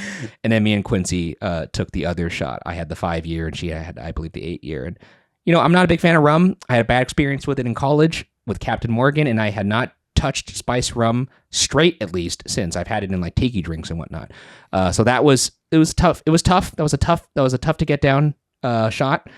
But hey, you did it. And I did it. And it built character. And I got up, and then I was like, whoa, that shot got me really drunk. And then that was actually the night the boat was swaying around. So that was the loose cannon. Other things that we saw here, they have 3 beers that are specific to the bar. That's a collaboration with a brewery, I believe that's local, called La Tropicale. There are some art from the ride, and there's a pirate's concept art, I believe, somewhere in the corner of this bar. There's a special drink called the Dead Man's Chest, which comes in a funny little chest. They had the Captain Quarters Keep Out sign there. They actually had the map of the ride. Like, it looked like a map of the actual Pirates of the Caribbean layout, even going to like, oh, here's where you go through this way to the secret tunnel where you hear the voiceover. And I believe they pulled old artwork from like the development of this attraction. They did. To use for this, like old Mark Davis stuff. And they had like iconography from the films, and they were like the East Indian Trading Company, which you see on like on some of the parts in Curse of the Black Pearl. They also had some pages. It looked like some sort of original from a book talking about the Phantom Ship, or aka the Flying Dutchman. They had some every now and then an occasional music loop from Pirates of the Caribbean, which I could have used way more of. And that honestly is what landed it here, because it was just small little Easter eggs that you really have to kind of squint to look for, and occasional bits of the iconic Pirates music. I would have preferred, obviously, being a parks person, them leaning much more into just Pirates of the Caribbean, the ride. They have all the Easter eggs. Might as well go full blown with the atmosphere, the music. I think I was expecting much more of a beak and barrel experience that they seem to have over at the I was going to say, well, we've got the bar for you, Ryan. You just have to go back to Magic Kingdom. I've never been. I've never seen inside. Everyone who was in Cask and Barrel, by the way, was like, I wish this was Beak and Barrel. And I haven't been. So, I'm sure they don't have video screens there. Because the video screens, when they weren't playing sports, were playing like a video loop of like pirate images. I think they would be better served than, if you're going to make a motif bar, make it a lesser beloved attraction. There's an entire successful film franchise based on this attraction that has plenty of fandom attached to it. So when you say you have a Pirates of the Caribbean bar, I feel like you can't go half measure. You have to go full bore like you did with the Haunted Mansion Parlor. It makes me wonder how the 20,000 Leagues bar is that they have on the Disney Treasure, because that's the same location.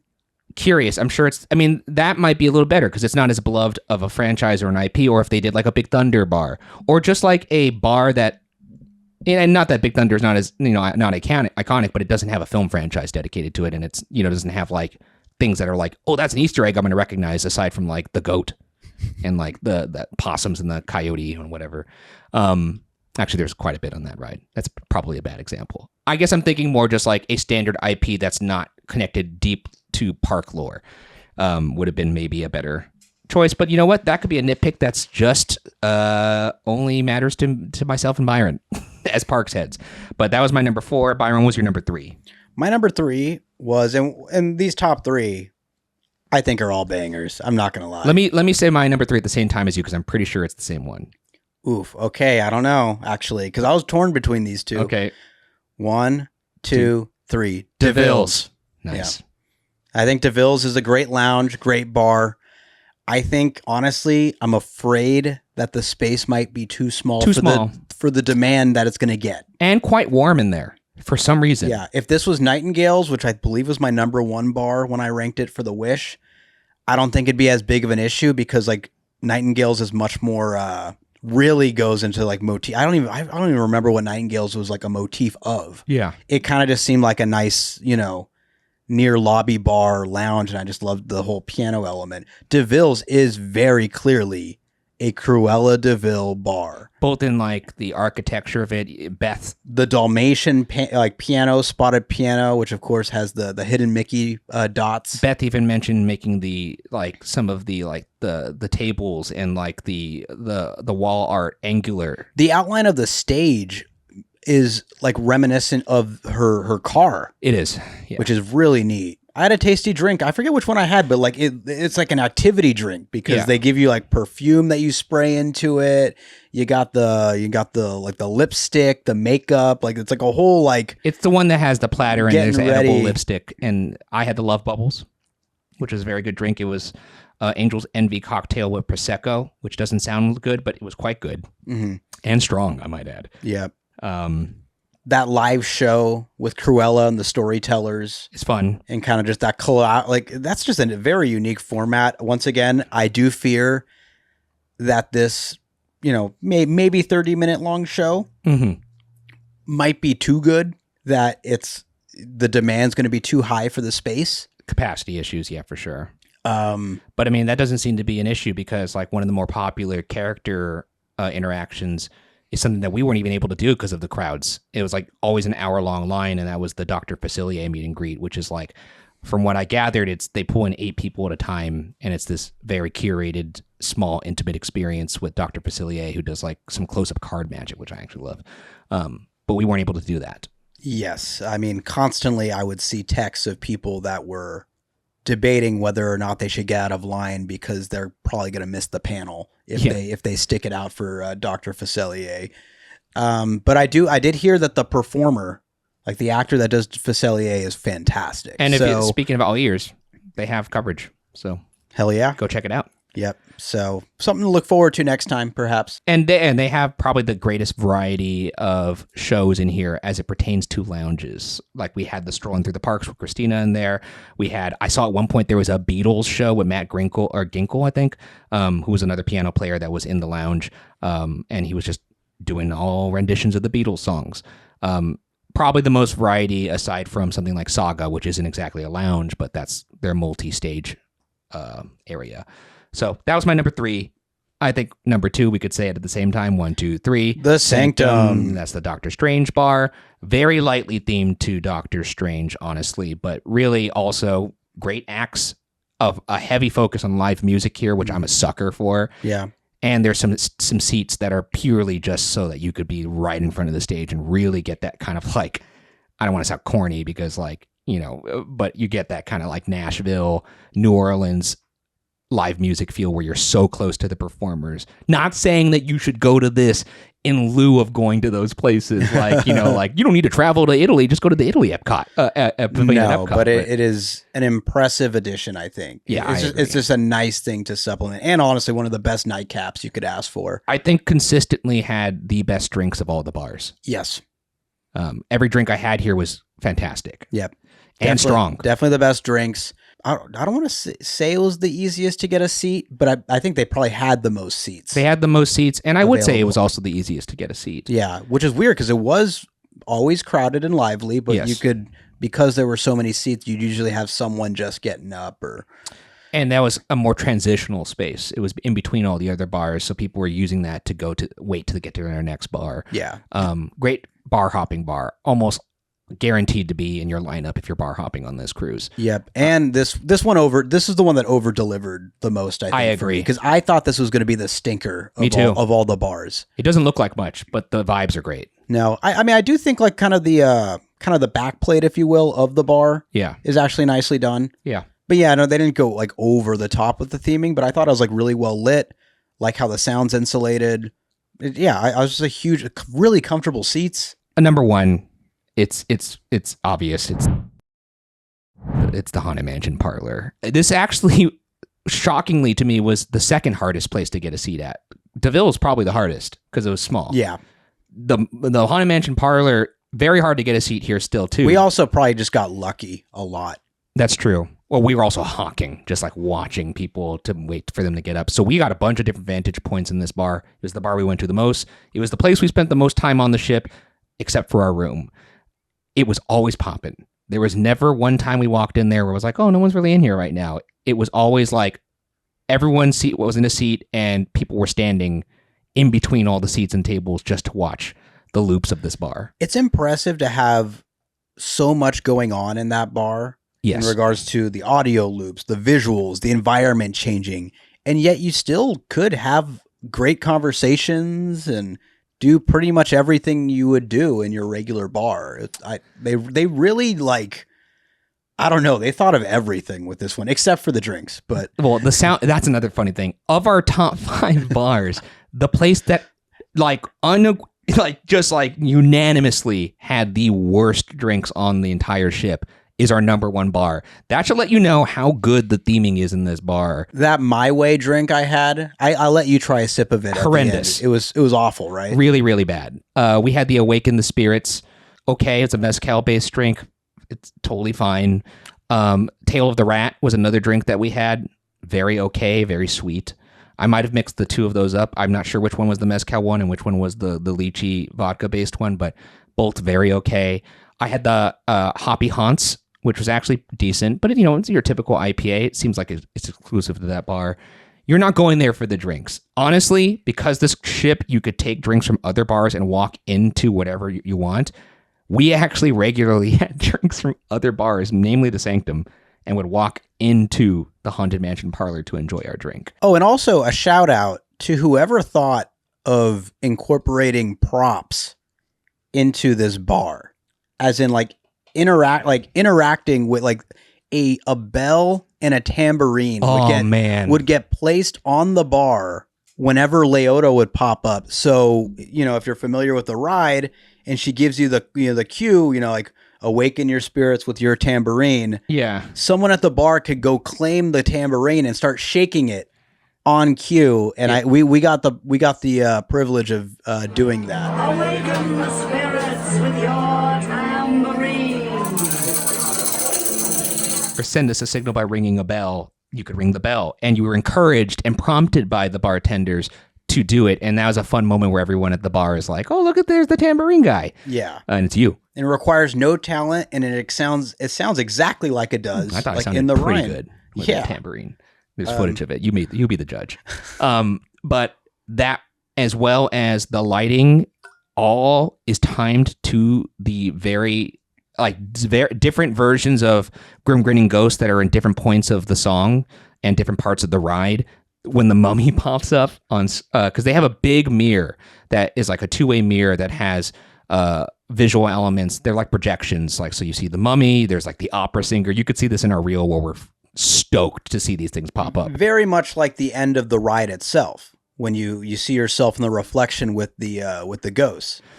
Exactly. The hitchhiking ghosts. And all of these things are prompted by cues, whether that be the music or the actual ghost host himself saying, like, beware of hitchhiking ghosts pop up. Maybe you when he introduces Madame Leota pops up on the screen. The beginning of the actual spiel of the Haunted Mansion when you enter the parlor is there when the loop starts and the bar starts to transform. And that's another thing. It's not constant hammer over the head with Grim Grinning Ghost swinging wake. Every now and then the bar will like downshift and go back to like a normal, just spooky parlor that you would see in a haunted mansion, and all the portraits change back to normal. The lighting goes normal. You just hear the brief or just like the faint ticking of a clock in the background, and then the demon clock goes off, and then the bar changes in different times based on the effects that are happening. They have like props. There's like a book that has the audio loop of the person trying to escape the coffin in the beginning of the ride, in the Claude Coates portion of the ride. They have the portrait hallway there. Some of it with deep haunted mansion lore, like the fisherman, if you're familiar with the different incarnations of what the story of the actual haunted mansion is, particularly over in Disneyland. There's the fisherman tale that was lost at sea, which is why you see the weather vane outside of the facade of the haunted mansion in Disneyland. They have a pirate whose head disappears when the bar goes into spooky mode, and has his head obviously when the bar is in normal mode. Perhaps a reference to John Lafitte, which is tied to all of, I guess, Adventureland / New Orleans Square area. And then you have the cat lady. You got the Medusa lady. You got your April through December lady in smaller version over on one of the shelves. There's a bit of sheet music that plays. That's the Grim Grinning Ghost sheet music that lights up with the notes as it's playing the song. Kind of similar to the lounge that you see over in Club 33. They have the Donald Duck chair, the famous Donald Duck chair, placed properly, unlike the one that's in the Magic Kingdom Haunted Mansion. No shade intended, but kind of. And then, references to the Hatbox Ghost. There's like a Hatbox there. All these things that would appease a parkhead like me who loves the Haunted Mansion, one of my favorite rides of all time, but still pleasant and not too in the weeds for a casual person who is only just very casually familiar with the Haunted Mansion property. It's cool for whoever goes into there. And like you said, still facilitates normal bar behavior, like conversations, where every now and then when it starts to go nuts, everyone is just marveling at this bar transforming. Unlike Trader Sam's, where it's very triggered by the drinks, this is on a continuous loop, and the loop feels almost endless. Like every time we went in there, we saw a different show animation that involved the entire bar that we had not seen the time prior. Like, I didn't even know that when the portraits change, you could see like the portraits getting wet and water dripping down. And these portraits, Quincy pointed this out, they look like actual portraits. Like, you could see the brushstrokes on them. They don't look like screens. No, because we were sitting directly under them, and we'd angle our head up.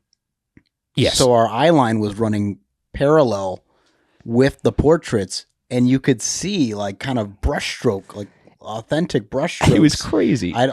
They really thought of everything. I've never seen anything like it. It is probably the most immersive bar I think I've ever been in. I would agree with that. It's in terms of themed bars, obviously I'm extremely biased. This is very much my bag, baby, as Austin Powers would say, but my favorite bar I've ever been in, I think. I've been thinking about it a lot.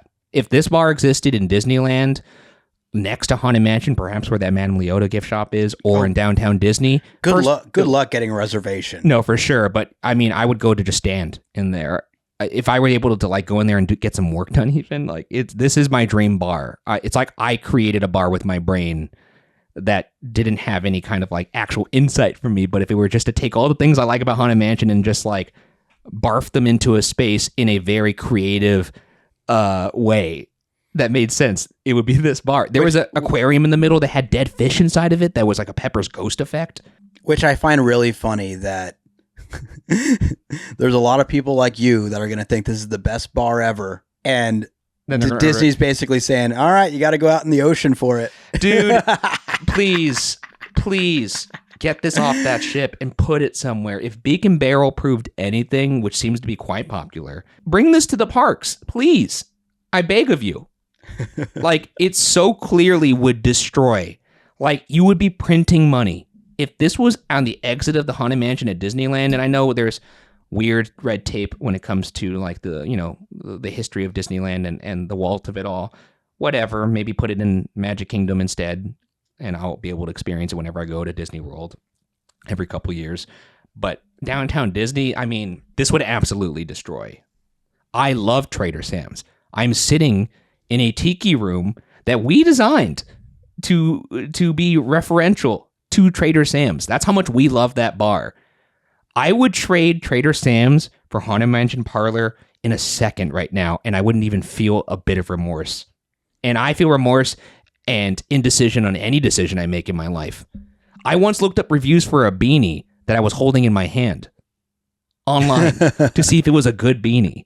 You know how ridiculous that is? And I'm telling you right now, if I could snap my fingers and make this be in the spot of Trader Sam's, I would do it in a second and I would feel nothing. That would be very thematically inconsistent, but then don't care. Then again, the Haunted Mansion is on a cruise ship. No one would care. No one would care. Everyone would be like, that makes no sense, but I dig it. This bar is incredible. I really can't. Even like when we looked up, I would notice like small little details like around the chandelier. There was like water damage on the ceiling that was purposefully, like it was painted on water damage that looked real. It's a brand new ship. It's not real water damage. Dude, I was just like the attention to detail of this, especially when it's put next to Cask and Cannon, it's laughable. Like, and Cask and Cannon anywhere else, I think maybe if I'd seen Cask and Cannon in downtown Disney, I'd be like, this bar is pretty cool. But because it's next to this, it's not fair. It's just not fair for anything to be next to this. And it's a shame that it's nowhere else but this ship. Yeah.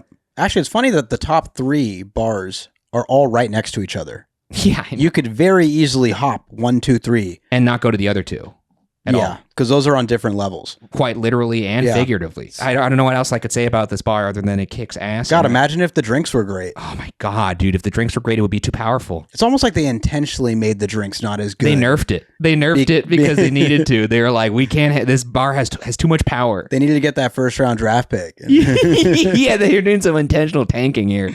And it has, of course, like the Haunted Mansion wallpaper, which I like. And themed taps and a very handsome man in there. Which even the coasters were cool. They were like Madame Leota like trading cards. Yeah. They thought of everything. I can't believe the drinks are bad though. That's so funny. Really, really bad drinks. And yet the bar is so good that you don't care. That it's number 1 on the Disney Destiny. A ship with other really good bars. Yeah, I went out of my way to get drinks at other bars and bring them in here. That's how good the bar is. I know we're not here to review that bar. We were brought on the Disney Destiny to review the ship. This is a bar that's already been done on the Treasure a year or so prior. The thing is, it was so popular on the Treasure and got so well received that they're just like, let's just run it back. And not to mention, people on the Treasure were like, these drinks suck, but this bar is so good, I don't care. Even like the folks we talked to in the bar who had been on the Treasure when were like, I'm not going to order the drinks in here because they're so bad, but I just want to be in here. And I don't know how much more of an endorsement you need than that. But those are the top 5. And then in terms of shows, I'm going to just very quickly go through my ranking here because we've kind of talked to them about them in length already. Number 1, honestly, probably the Lion King show. Very good. Number 2 for me is probably the Marvel with Great Power show. Number 3 would probably be Frozen. Number 4 would probably be... I might throw Cruella a little higher. I think Cruella might be number 4, and then number 5 would probably be Hercules. Yeah. And then there's plenty of mini shows that go on throughout this ship. Yeah. So these, we probably didn't even see half of them if you want to count all the little, small out in the open shows that happen in like the Grand Hall or even on the upper deck. And also they play movies on the ship. Oh, all the time. In the 2 theaters that they have that are inside the ship, and then also on the main deck, they have a giant screen that's bright during the day and at night, and they're playing movies on a continual loop out there. That's right. We watched the final act of Pirates of the Caribbean, The Curse of the Black Pearl at the end of Pirates Night. That's right. And we knew that like the bars close at 12:30. This movie ends at 1. We're going to get to watch the last act of The Curse of the Black Pearl while having the ocean in the background. That kicked ass. That was really fun. Even though it was really cold. I guess to wrap this up, just likes and dislikes and overall thoughts. You want to just start with likes? I'm just going to go off the cuff here. Go. I got a little mini list. Oh, hell yeah. I'll just add to whatever you're... Well, let's start with your list. All right. So we'll start with the goods here. I put wonderfully executed theme spaces. Yep, that's fair. I agree with that. Terrific live entertainment overall. I agree with that as well. Great nighttime offerings. Yes. An abundance of activities for all age brackets. Mm-hmm. I thought the heroes and villains themed really worked. I would. And based on my personal taste, like once again, it's kind of just whatever you're interested in. This obviously worked for me way more than it did for Enchantment. Mm-hmm. Although I could see a lot of people preferring Enchantment. Just depends on who you are. I put, you can immerse yourself in the storytelling as much as you like to. I brought that up earlier. Yeah. And then of course, great cast members and great service. I would agree with all of that. And that's kind of a staple for what the Disney Cruise Line experience, from what I've heard from people that have done it for many, many years, what I experienced on the Wish. Also, what I experienced here, you can tell that since this is a brand new ship and that was the first sailing, they're still learning. Yeah. But the spirit is there, and the energy is there, and the willingness to go above and beyond for the guests is there. So I think it's only a matter of time before they become the amazing, well-oiled machine that I experienced on the Wish. And a shout out to Raymond, our stateroom. He was great. Service. He was, terrific. And his, like, the turn down service, just like, I don't know, whenever you escape the room, you don't have a do not disturb up there. It's like you come back and it's taken care of. It's magic. It was nice. And he made a little towel animal with us every time. Yes. Oh, here's my wife. Yeah, of course. Of course. We're wrapping it up too. So, I would agree with all of that. I have a couple more likes to add to that. I really liked the delineation between the kid spaces and the adult spaces. I truly understood for the first time why families like cruises so much, and in particular, why families like Disney cruises. I mentioned up top, one of the questions I sought out to answer when we were doing this was, would I enjoy this as a parks person who is going to a Disney-themed environment with no rides? And you're just solely relying on Disney hospitality and the Disney brand. In terms of that question, and I'm not answering this for me, but I'm answering that for families in this particular case. I totally understood why families would do a Disney cruise because of the delineation between the adult and the kid spaces. If you were to have kids and you're a couple that's perhaps a younger couple, let's say like you have young kids that are like anywhere from the 3 to 7 range and you're late 30s, early 40s, and it's been a long time since you've been on a vacation where you could, vacation like you used to before kids.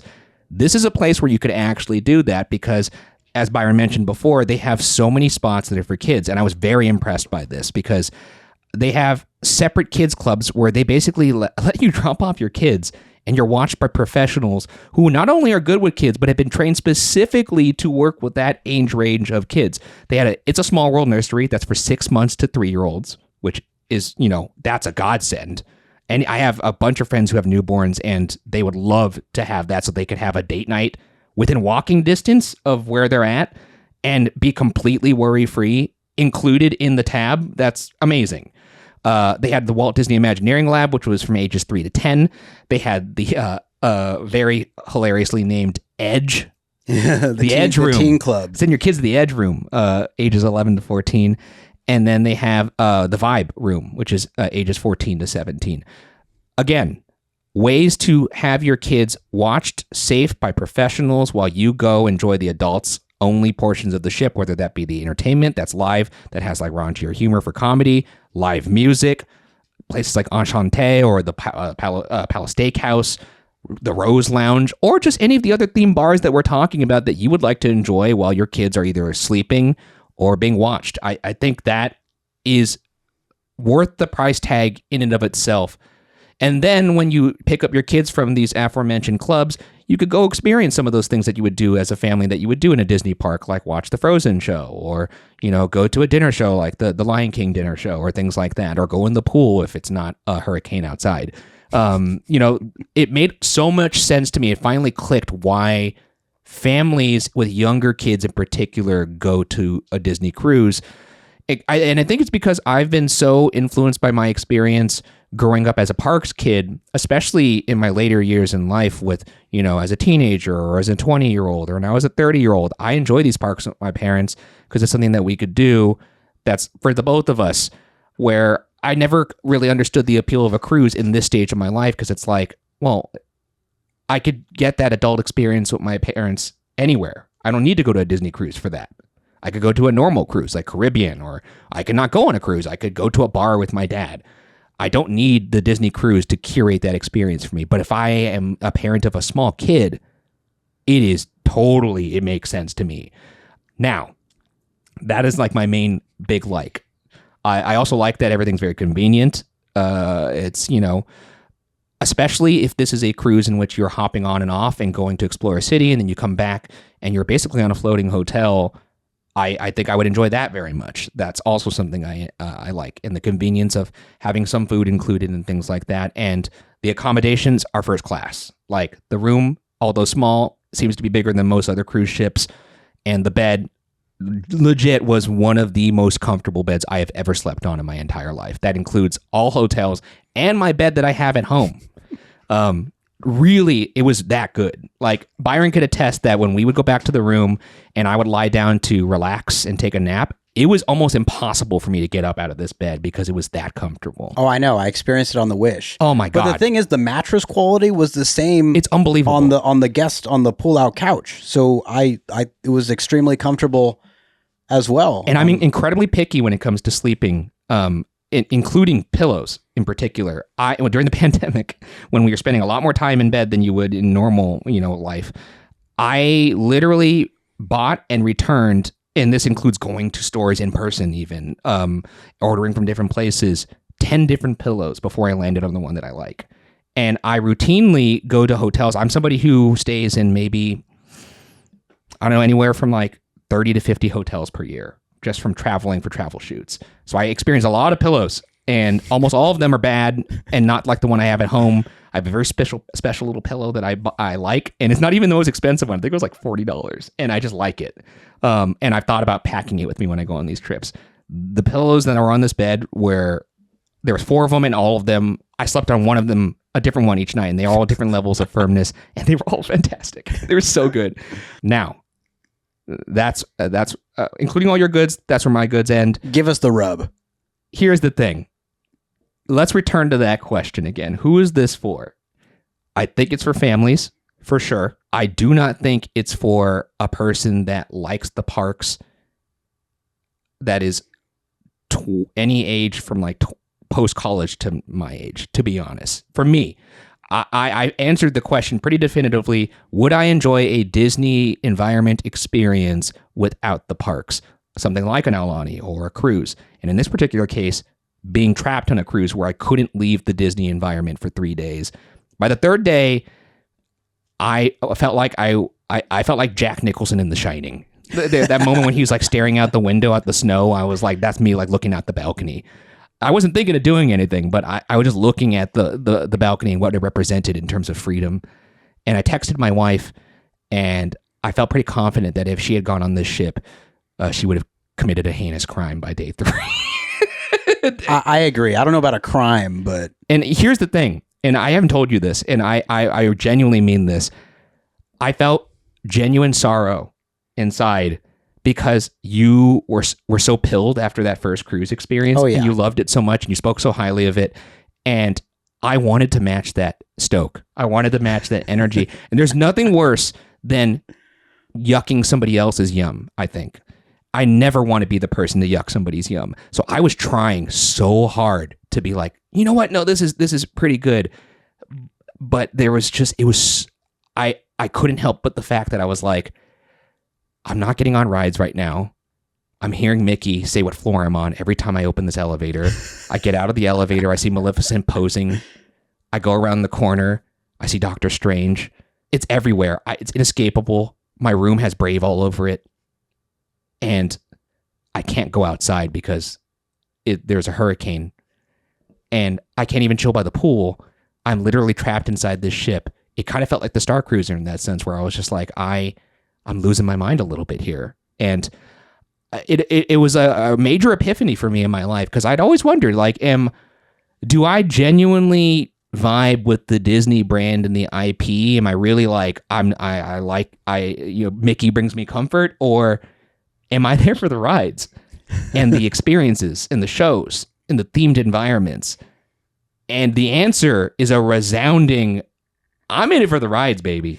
I got rides on my chest right now as I record this. It's our rides hoodie.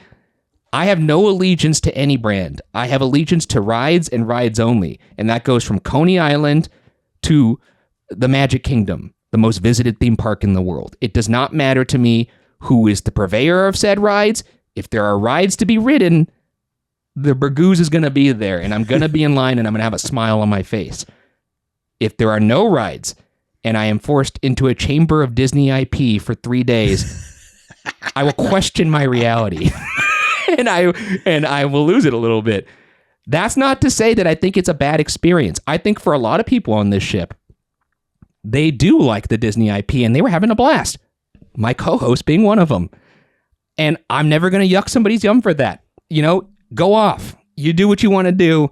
But if I were to ever do this again, it would have to be a hop-on, hop-off tour cruise in which I could explore cities, return to the Disney environment where it's charming and the accommodations are first class and fun little cheeky theming.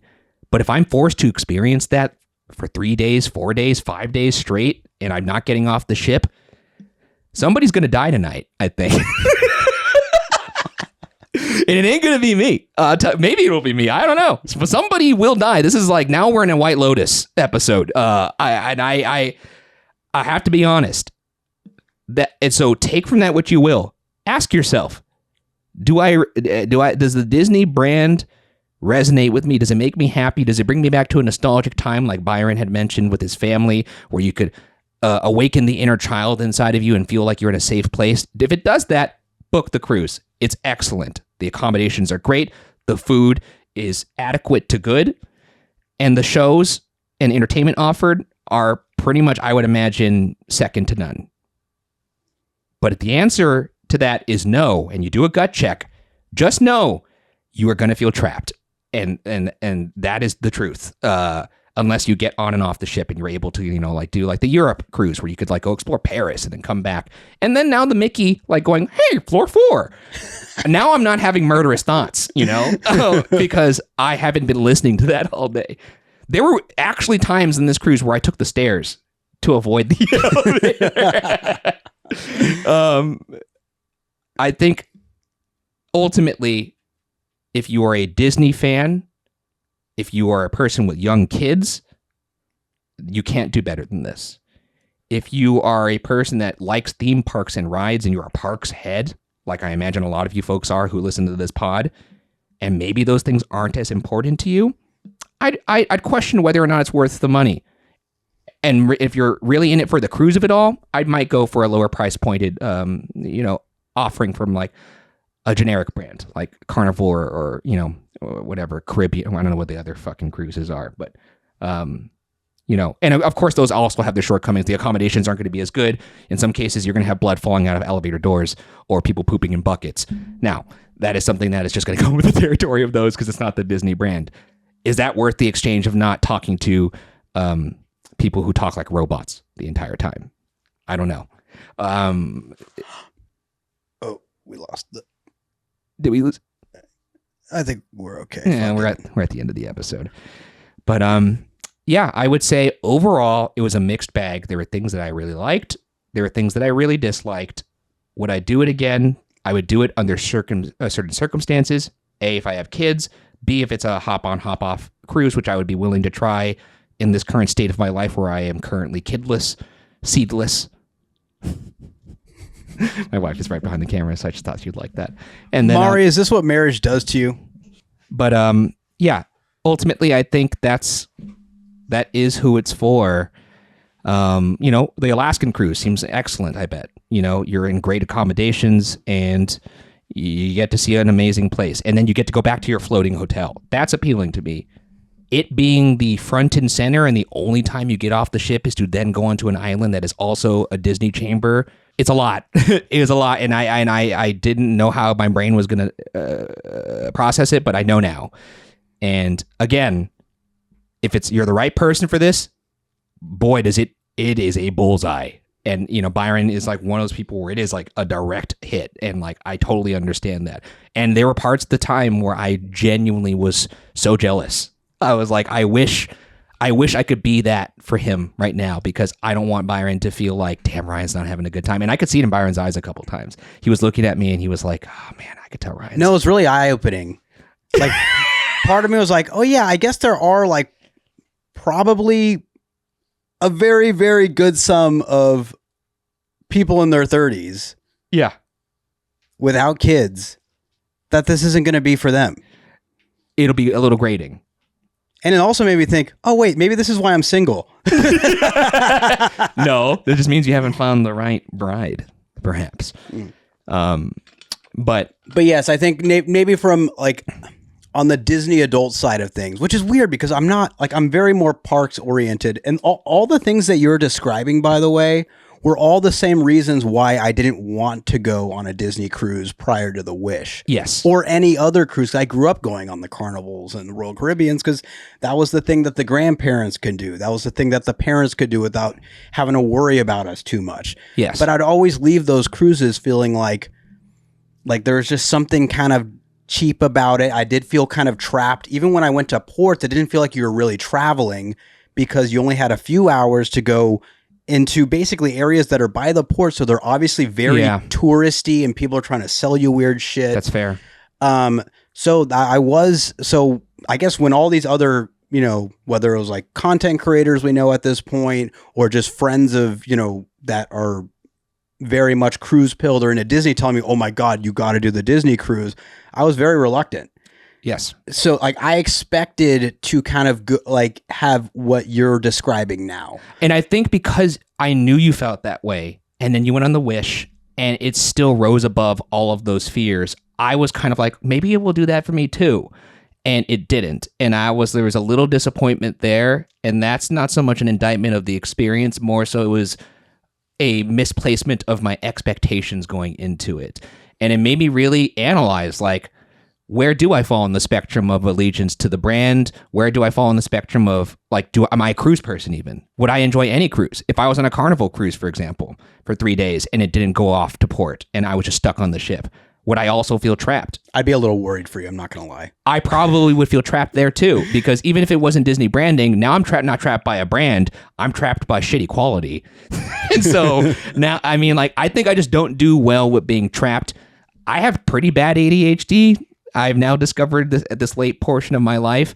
I don't do well sitting still. I don't do well feeling trapped. And as anybody who has ADHD will understand, I could be extremely social, like to the point where it's almost annoying, where like people will be aware of my presence in a room in a good or bad way. Or that experience could drain me so much that even being around people is like almost crippling. Like I need to be alone. I need to be away to recharge my batteries.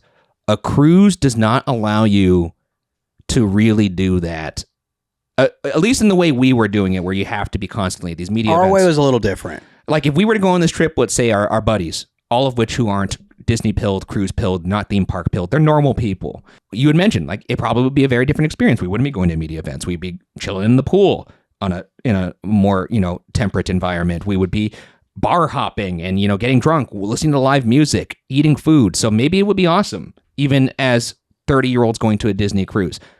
I don't know the answer to that. All I could speak to is my experience being there, covering it as media, going to these media events, and doing the offerings for this particular ship, which were very much supposed to be a showcase for all ages and not just my own particular interests. So that was my takeaway from it all. I think it's still an overall excellent experience. I think a lot of people would have that same takeaway, though.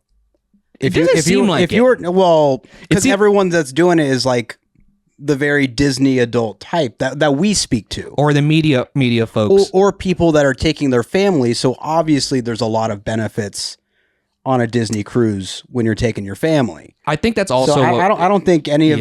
I think most of your opinions are very justified. They're not.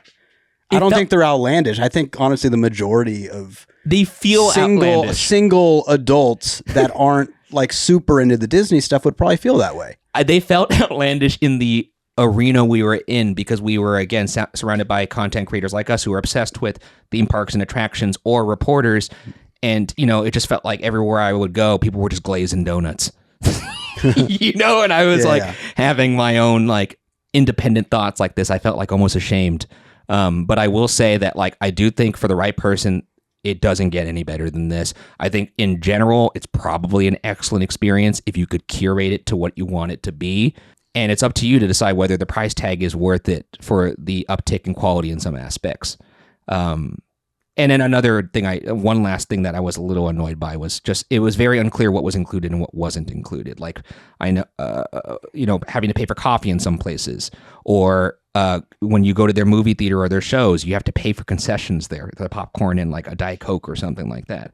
Little like small upcharge areas that they didn't feel insidious as much as they felt like not consistent across the board. Like room service being included, but then being like, oh, popcorn, that'll be $10 is very confusing to me. Like I ordered a pot of coffee to the room. Excellent. Perfectly hot for multiple hours, free. We go to Marceline's Cafe, and go to the little coffee stand there. That latte will be $7. It's like, or this drip cup of coffee will be $4. It's confusing, and I wish there was a little bit more consistency across the board, and there was a little bit more transparency and upfrontness about what is included and what is not included. And maybe there is that when you're buying it and adding to cart on the website as a normal guest and not being invited as a media member. But from my experience, I found it to be very confusing. And that's what the app being absolutely excellent, as I had mentioned before, which I don't know if you mentioned that in your goods, but I talked about it earlier. App is fantastic. One of the best UIs I've had on an app in terms of like navigating a physical space. But that is my takeaway. Should I add my bads to this one now? It's a shorter list. I imagine yours will hold a little more weight though, because my experience, I would say, was not a negative takeaway. I wouldn't say it was even a positive one. I would say it was a mixed bag. There were things I liked, things I didn't like. And if I were to do it again, I would curate it so that the positive outweighed the negative, but I would have to curate it. It's not a walk-in, this is going to be awesome. Yeah.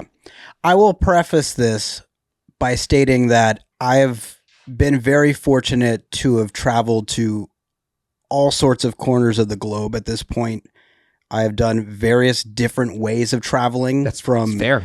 The occasional wedding that you're with your family at a nice resort / doing 7 months of hostels throughout the world, living on like $20 a day. Yeah, I will say too, and to even further endorse this, because I think when someone sees someone like Byron saying like, this cruise is excellent, I love it, they're gonna be like, that's a Disney adult that's saying like, going to the Italy pavilion at Epcot is better than going to Italy. And I could see why they would have that opinion, but that is not the case. Byron is much more well-traveled than I am. It traveled more with more variety than I have in terms of... Not domestically, though. Well, that's because I'm not actually going to these places when I'm traveling to work. I'm going to shoot a show, but in a haunted haunted shack, or I'm on a stage somewhere. So like it's like I'm not actually seeing the city, but you have actually traveled the world in a meaningful, purposeful way. I would say more so than me. If anything, I'm the one who's like more like I'd rather be at a theme park.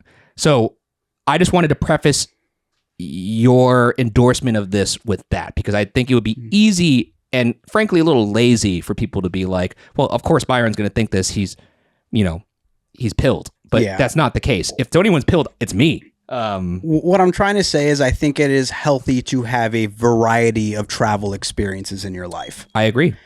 If you're fortunate enough to do so, or if you can make it work within the margins, yes. Yes. And maybe that's just the little things. Maybe that's just like a little like road trip up to some nearby like gem that you would never see on a brochure, or like a local little mom and pop shop like In-N-Out.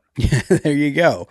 So that being said, I don't know if it's just because I have done so much rugged travel. Like I was like telling you, like prior to the Disney Wish, the last time I was in the Bahamas was doing Shark Week shoots where the conditions are very, very different. Oh yeah. Like one of the last times I was at sea, it would be, 30 hours each way going through storms where you're throwing up all day. Yeah. So no milk and cookies there. So I guess, I don't know if I'm just getting old now, but a lot of this stuff that I was very much against and a lot of what you brought up, I think I've just kind of reached that point where I'm like, fuck it, this is nice. And I'm jealous of that. I saw the pure, unadulterated joy on your face, and it infuriated me. I was like, and it made me sad at the same time. I want to be that with you. I wanted to be that for myself, and then there were points where I couldn't get there. You can't force that, though. There were times when I got there, and there were times when I wasn't. It was just the fact that you were so like. You even mentioned it in the room, and you were like, I think I just like have a different battery. Remember that? I think it just depends on like kind of like what you're into and what clicks. That's true. I think maybe I like. I know everything. I probably everything. About to be in something in a minute. No. But I don't know. Maybe I just love the Disney of it all more than I. There's nothing wrong with that. I think there's something weird about people online making fun of people or making people feel bad for being a quote unquote Disney adult. Like, does it really affect your life in such a way that somebody's having fun at something that you need to like make them feel bad for it? Like, how sad is your life? Like, and look, I'm not someone who enjoys it like, I guess a quote unquote Disney adult would, but I'm never going to be like nice clothes dork, like to someone's face. That's such a rude, mean spirited thing to do. I've never understood that. I'll get off my soapbox. I get fired up sometimes. But no, I think you made very valid points, and I'll go down the list with a few more of these bads. I will say we had a condensed cruise. We did. This is usually going to be a 5-night, sometimes 4-night cruise, at least in its inaugural year. Yeah. That being said, you probably won't get to do everything this has to offer unless you do want to put yourself through the ringer, like the like kind of the way we attack the parks, where that's kind of not as lackadaisical of an experience. Yes. So if you're going just to chill and relax, you're not going to be able to just do that while also trying to take in all the storytelling elements. Yes. I think there's too much going on, which is kind of a good in a way, but just don't expect to do everything. So I put that as a bad, but if it's a 5-night cruise or a 4-night cruise, you probably have more chill time and you will be stopping at ports. So there's that. Some of the greatest character experiences will have high demands with low throughput. We already mentioned this with the DeVille Lounge. Yeah, there's definitely a funnel. Also a good, but I feel like everyone will think it's a good, and that will make it very hard to take in. Humans are very influenced by seeing a line. I saw that even when my wife and I went to Japan. We were like, if there was a line outside of a ramen shop, probably good. If there wasn't one, well, it probably sucks. That may not even be true. Next one here, cruises are at the mercy of the weather. It is very rare that you get the conditions that we got in the location that we departed from. That's true. That was unfortunate. I think, the team at Disney did an amazing job adapting. They did. That's true. Because that could have really gone south. So, I mean, it's good that there's enough stuff on the inside of the ship that works, but at the end of the day, you're going to the Bahamas. I like sitting out on the veranda, taking in the sunshine, and just soaking in the ocean breeze. It was harder to do. It was harder to do that this time around compared to the Disney Wish. We tried to get in the pool. Yes, we did. We had no pool time because the only day that we had the time to jump in the pool, it was not ideal. It was Castaway Key day. Cold. It was cold. And also the day when it was actually temperate, it was being cleaned. Because I think somebody had done a boo-boo inside. Oh, no. Or as Johnny says, that somebody maybe left a grumpy inside. Yeah. Okay. And then my final bad on this list is if you're a Ryan Bergara type, it may not be your ideal vacation experience. So I called it. It's true. It's true. It may not be.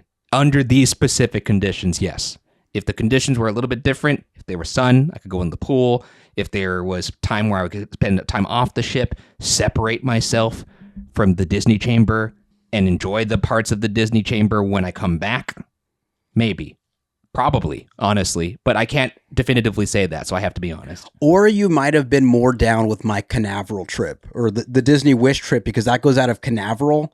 So I did 3 days there, and then I did 2 days at Disney World after, and that wombo combo filled me with so much joy. Why would you say that to me? Because I'm Cheshire catting you, baby. That's true. I'm luring you back. I forgot one of my bads was I've never, and this is saying a lot for me, I have a show to talk about rides. I've never been more thirsty to go on a ride than I am in this current moment. I spent 3 days being surrounded by Mickey Mouse, and not once did my thighs touch a lap bar. And I felt like I was going to lose it. And even now, I'm exhausted right now, but my brain is like, I want to go to Disneyland. I want to go to Universal Studios. I want to go to a place where I can get on a ride so bad. I've been edged for 3 days straight, and I'm about to explode. I need... I'm going to lose it. I'm going to lose it. I'm going to lose it. Are there reservations available tonight? Yes. I don't know. I might just get some sleep. But anyways... Well, this is a 4-hour record we're going on now. Oh, dear God. This is going to be a fun edit that needs to be done in 3 days. Holy shit. Okay. Well, anyways... Should we part 1, part 2 this? Potentially. Because we could do the part 1 going through the experience mixed with the vlog clips, and then the part 2 could be like the likes, dislikes, and the top 5s. Maybe. We'll think about it. I'm just trying to save your mental health. Anyways. Everyone say thank you to Byron in the comments. This man does so much for this show. I do nothing. That is nonsense. You're steering this ship right now. Well, I'd like to sum this all up. Are you done with your bads, by the way? That's it. Let's bring this baby into port. So, yes, let's disembark for the final time. Let's do our debark process. Now it's time to say goodbye to all our company. FYA. Thank you all for listening to this massive Jenny Nicholson-sized review. I did not think we were going to be talking for 4 hours. We obviously had a lot to say. I want to, up top, again, thank Disney for inviting us, for thinking of us. We have to, this is our job. We have to have journalistic integrity here. As dumb as this show is, I can't believe I actually genuinely mean that. It's almost gross that I mean that, to think of ourselves as journalists. But I have to be honest, and I'm thankful that Disney gave us the opportunity to share our 2 cents on this, even if maybe it wasn't exactly what they wanted all the way. But and to celebrate a new ship. I mean, like, yeah, we were on the Christening Voyage. I know some of our pals are even on the voyage that's going to be happening in just a couple days here. And again, I cannot believe that this is our job. I feel very fortunate that we were invited, both by Disney, but also a major thank you to all of you guys who are watching this at home. There is no way that we would be invited to all of these media events that we've been invited to in the year of our Lord 2025 if it wasn't for you supporting the show, whether that's you listening in your car, you watching on YouTube, you supporting us over at fyapod.com via Fourth Wall. I don't think you understand how much joy this show and the opportunities it affords brings to both myself and Byron. And I mean, I'm not going to speak for him completely there, but I think it's safe to assume we are having the time of our lives right now. It's been pretty damn good. And to be on an event like this, looking at, being around the people that we are around and afforded the opportunities that we've been afforded, it's pretty surreal. So I hope you don't think that we don't appreciate this and that we are not aware of how lucky we are, because I feel very, very lucky speaking into this microphone to you guys right now. So thank you. That does it for this episode of For Your Amusement. Again, like and subscribe to keep the channel alive if you're watching the YouTube version over at youtube.com/@FYApod. If you're listening, rate it 5 stars. Or if you don't like it, then you don't have to rate it. Or you know what? Be honest. Maybe we'll send you Vinny in exchange. Yeah. And leave a review Look over at that beautiful puppy. Apple Podcast. It really does help the show. And again, you could support us over at FYApod.com, where you'll get up to 3 monthly bonus shows, episodes ad-free, extended vlogs early, and our merch is there as well. We're actually adding a couple items there, and we have now finally added an annual option for people that would like to subscribe over at FYApod.com on an annual basis for a discounted rate of, I believe it's like 10% over there. So, but yeah, that does it for this ep, man. Follow the pod at FYApod on socials. I'm at Ryan Bergara. He's at Byron Marin. Thanks for spending your time with us. Enjoy the rest of your day. And we will see you all, hopefully, for the love of God, on the next ride. Or on the Destiny. No, when I'm back, I'm going back. I'm going to send you videos in the Haunted Mansion. Be like, hurry back. Honestly, look, man, if I could hop off that boat, I'm in. I will do it at least one more time. Or, when I eventually release my demon spawn on this world and have a child. You have a finite amount of travel days every year. Use them wisely and to your liking. I think there's a way to curate this where it would be a much more pleasurable experience. And by much more pleasurable, I mean like... Well, I'll do better next time, I would say... What the hell? I would say majority pleasurable. Right now, I would say it was like 60-40. Pleasure to displeasure. We could work with that. You know about that pleasure. We could work with that.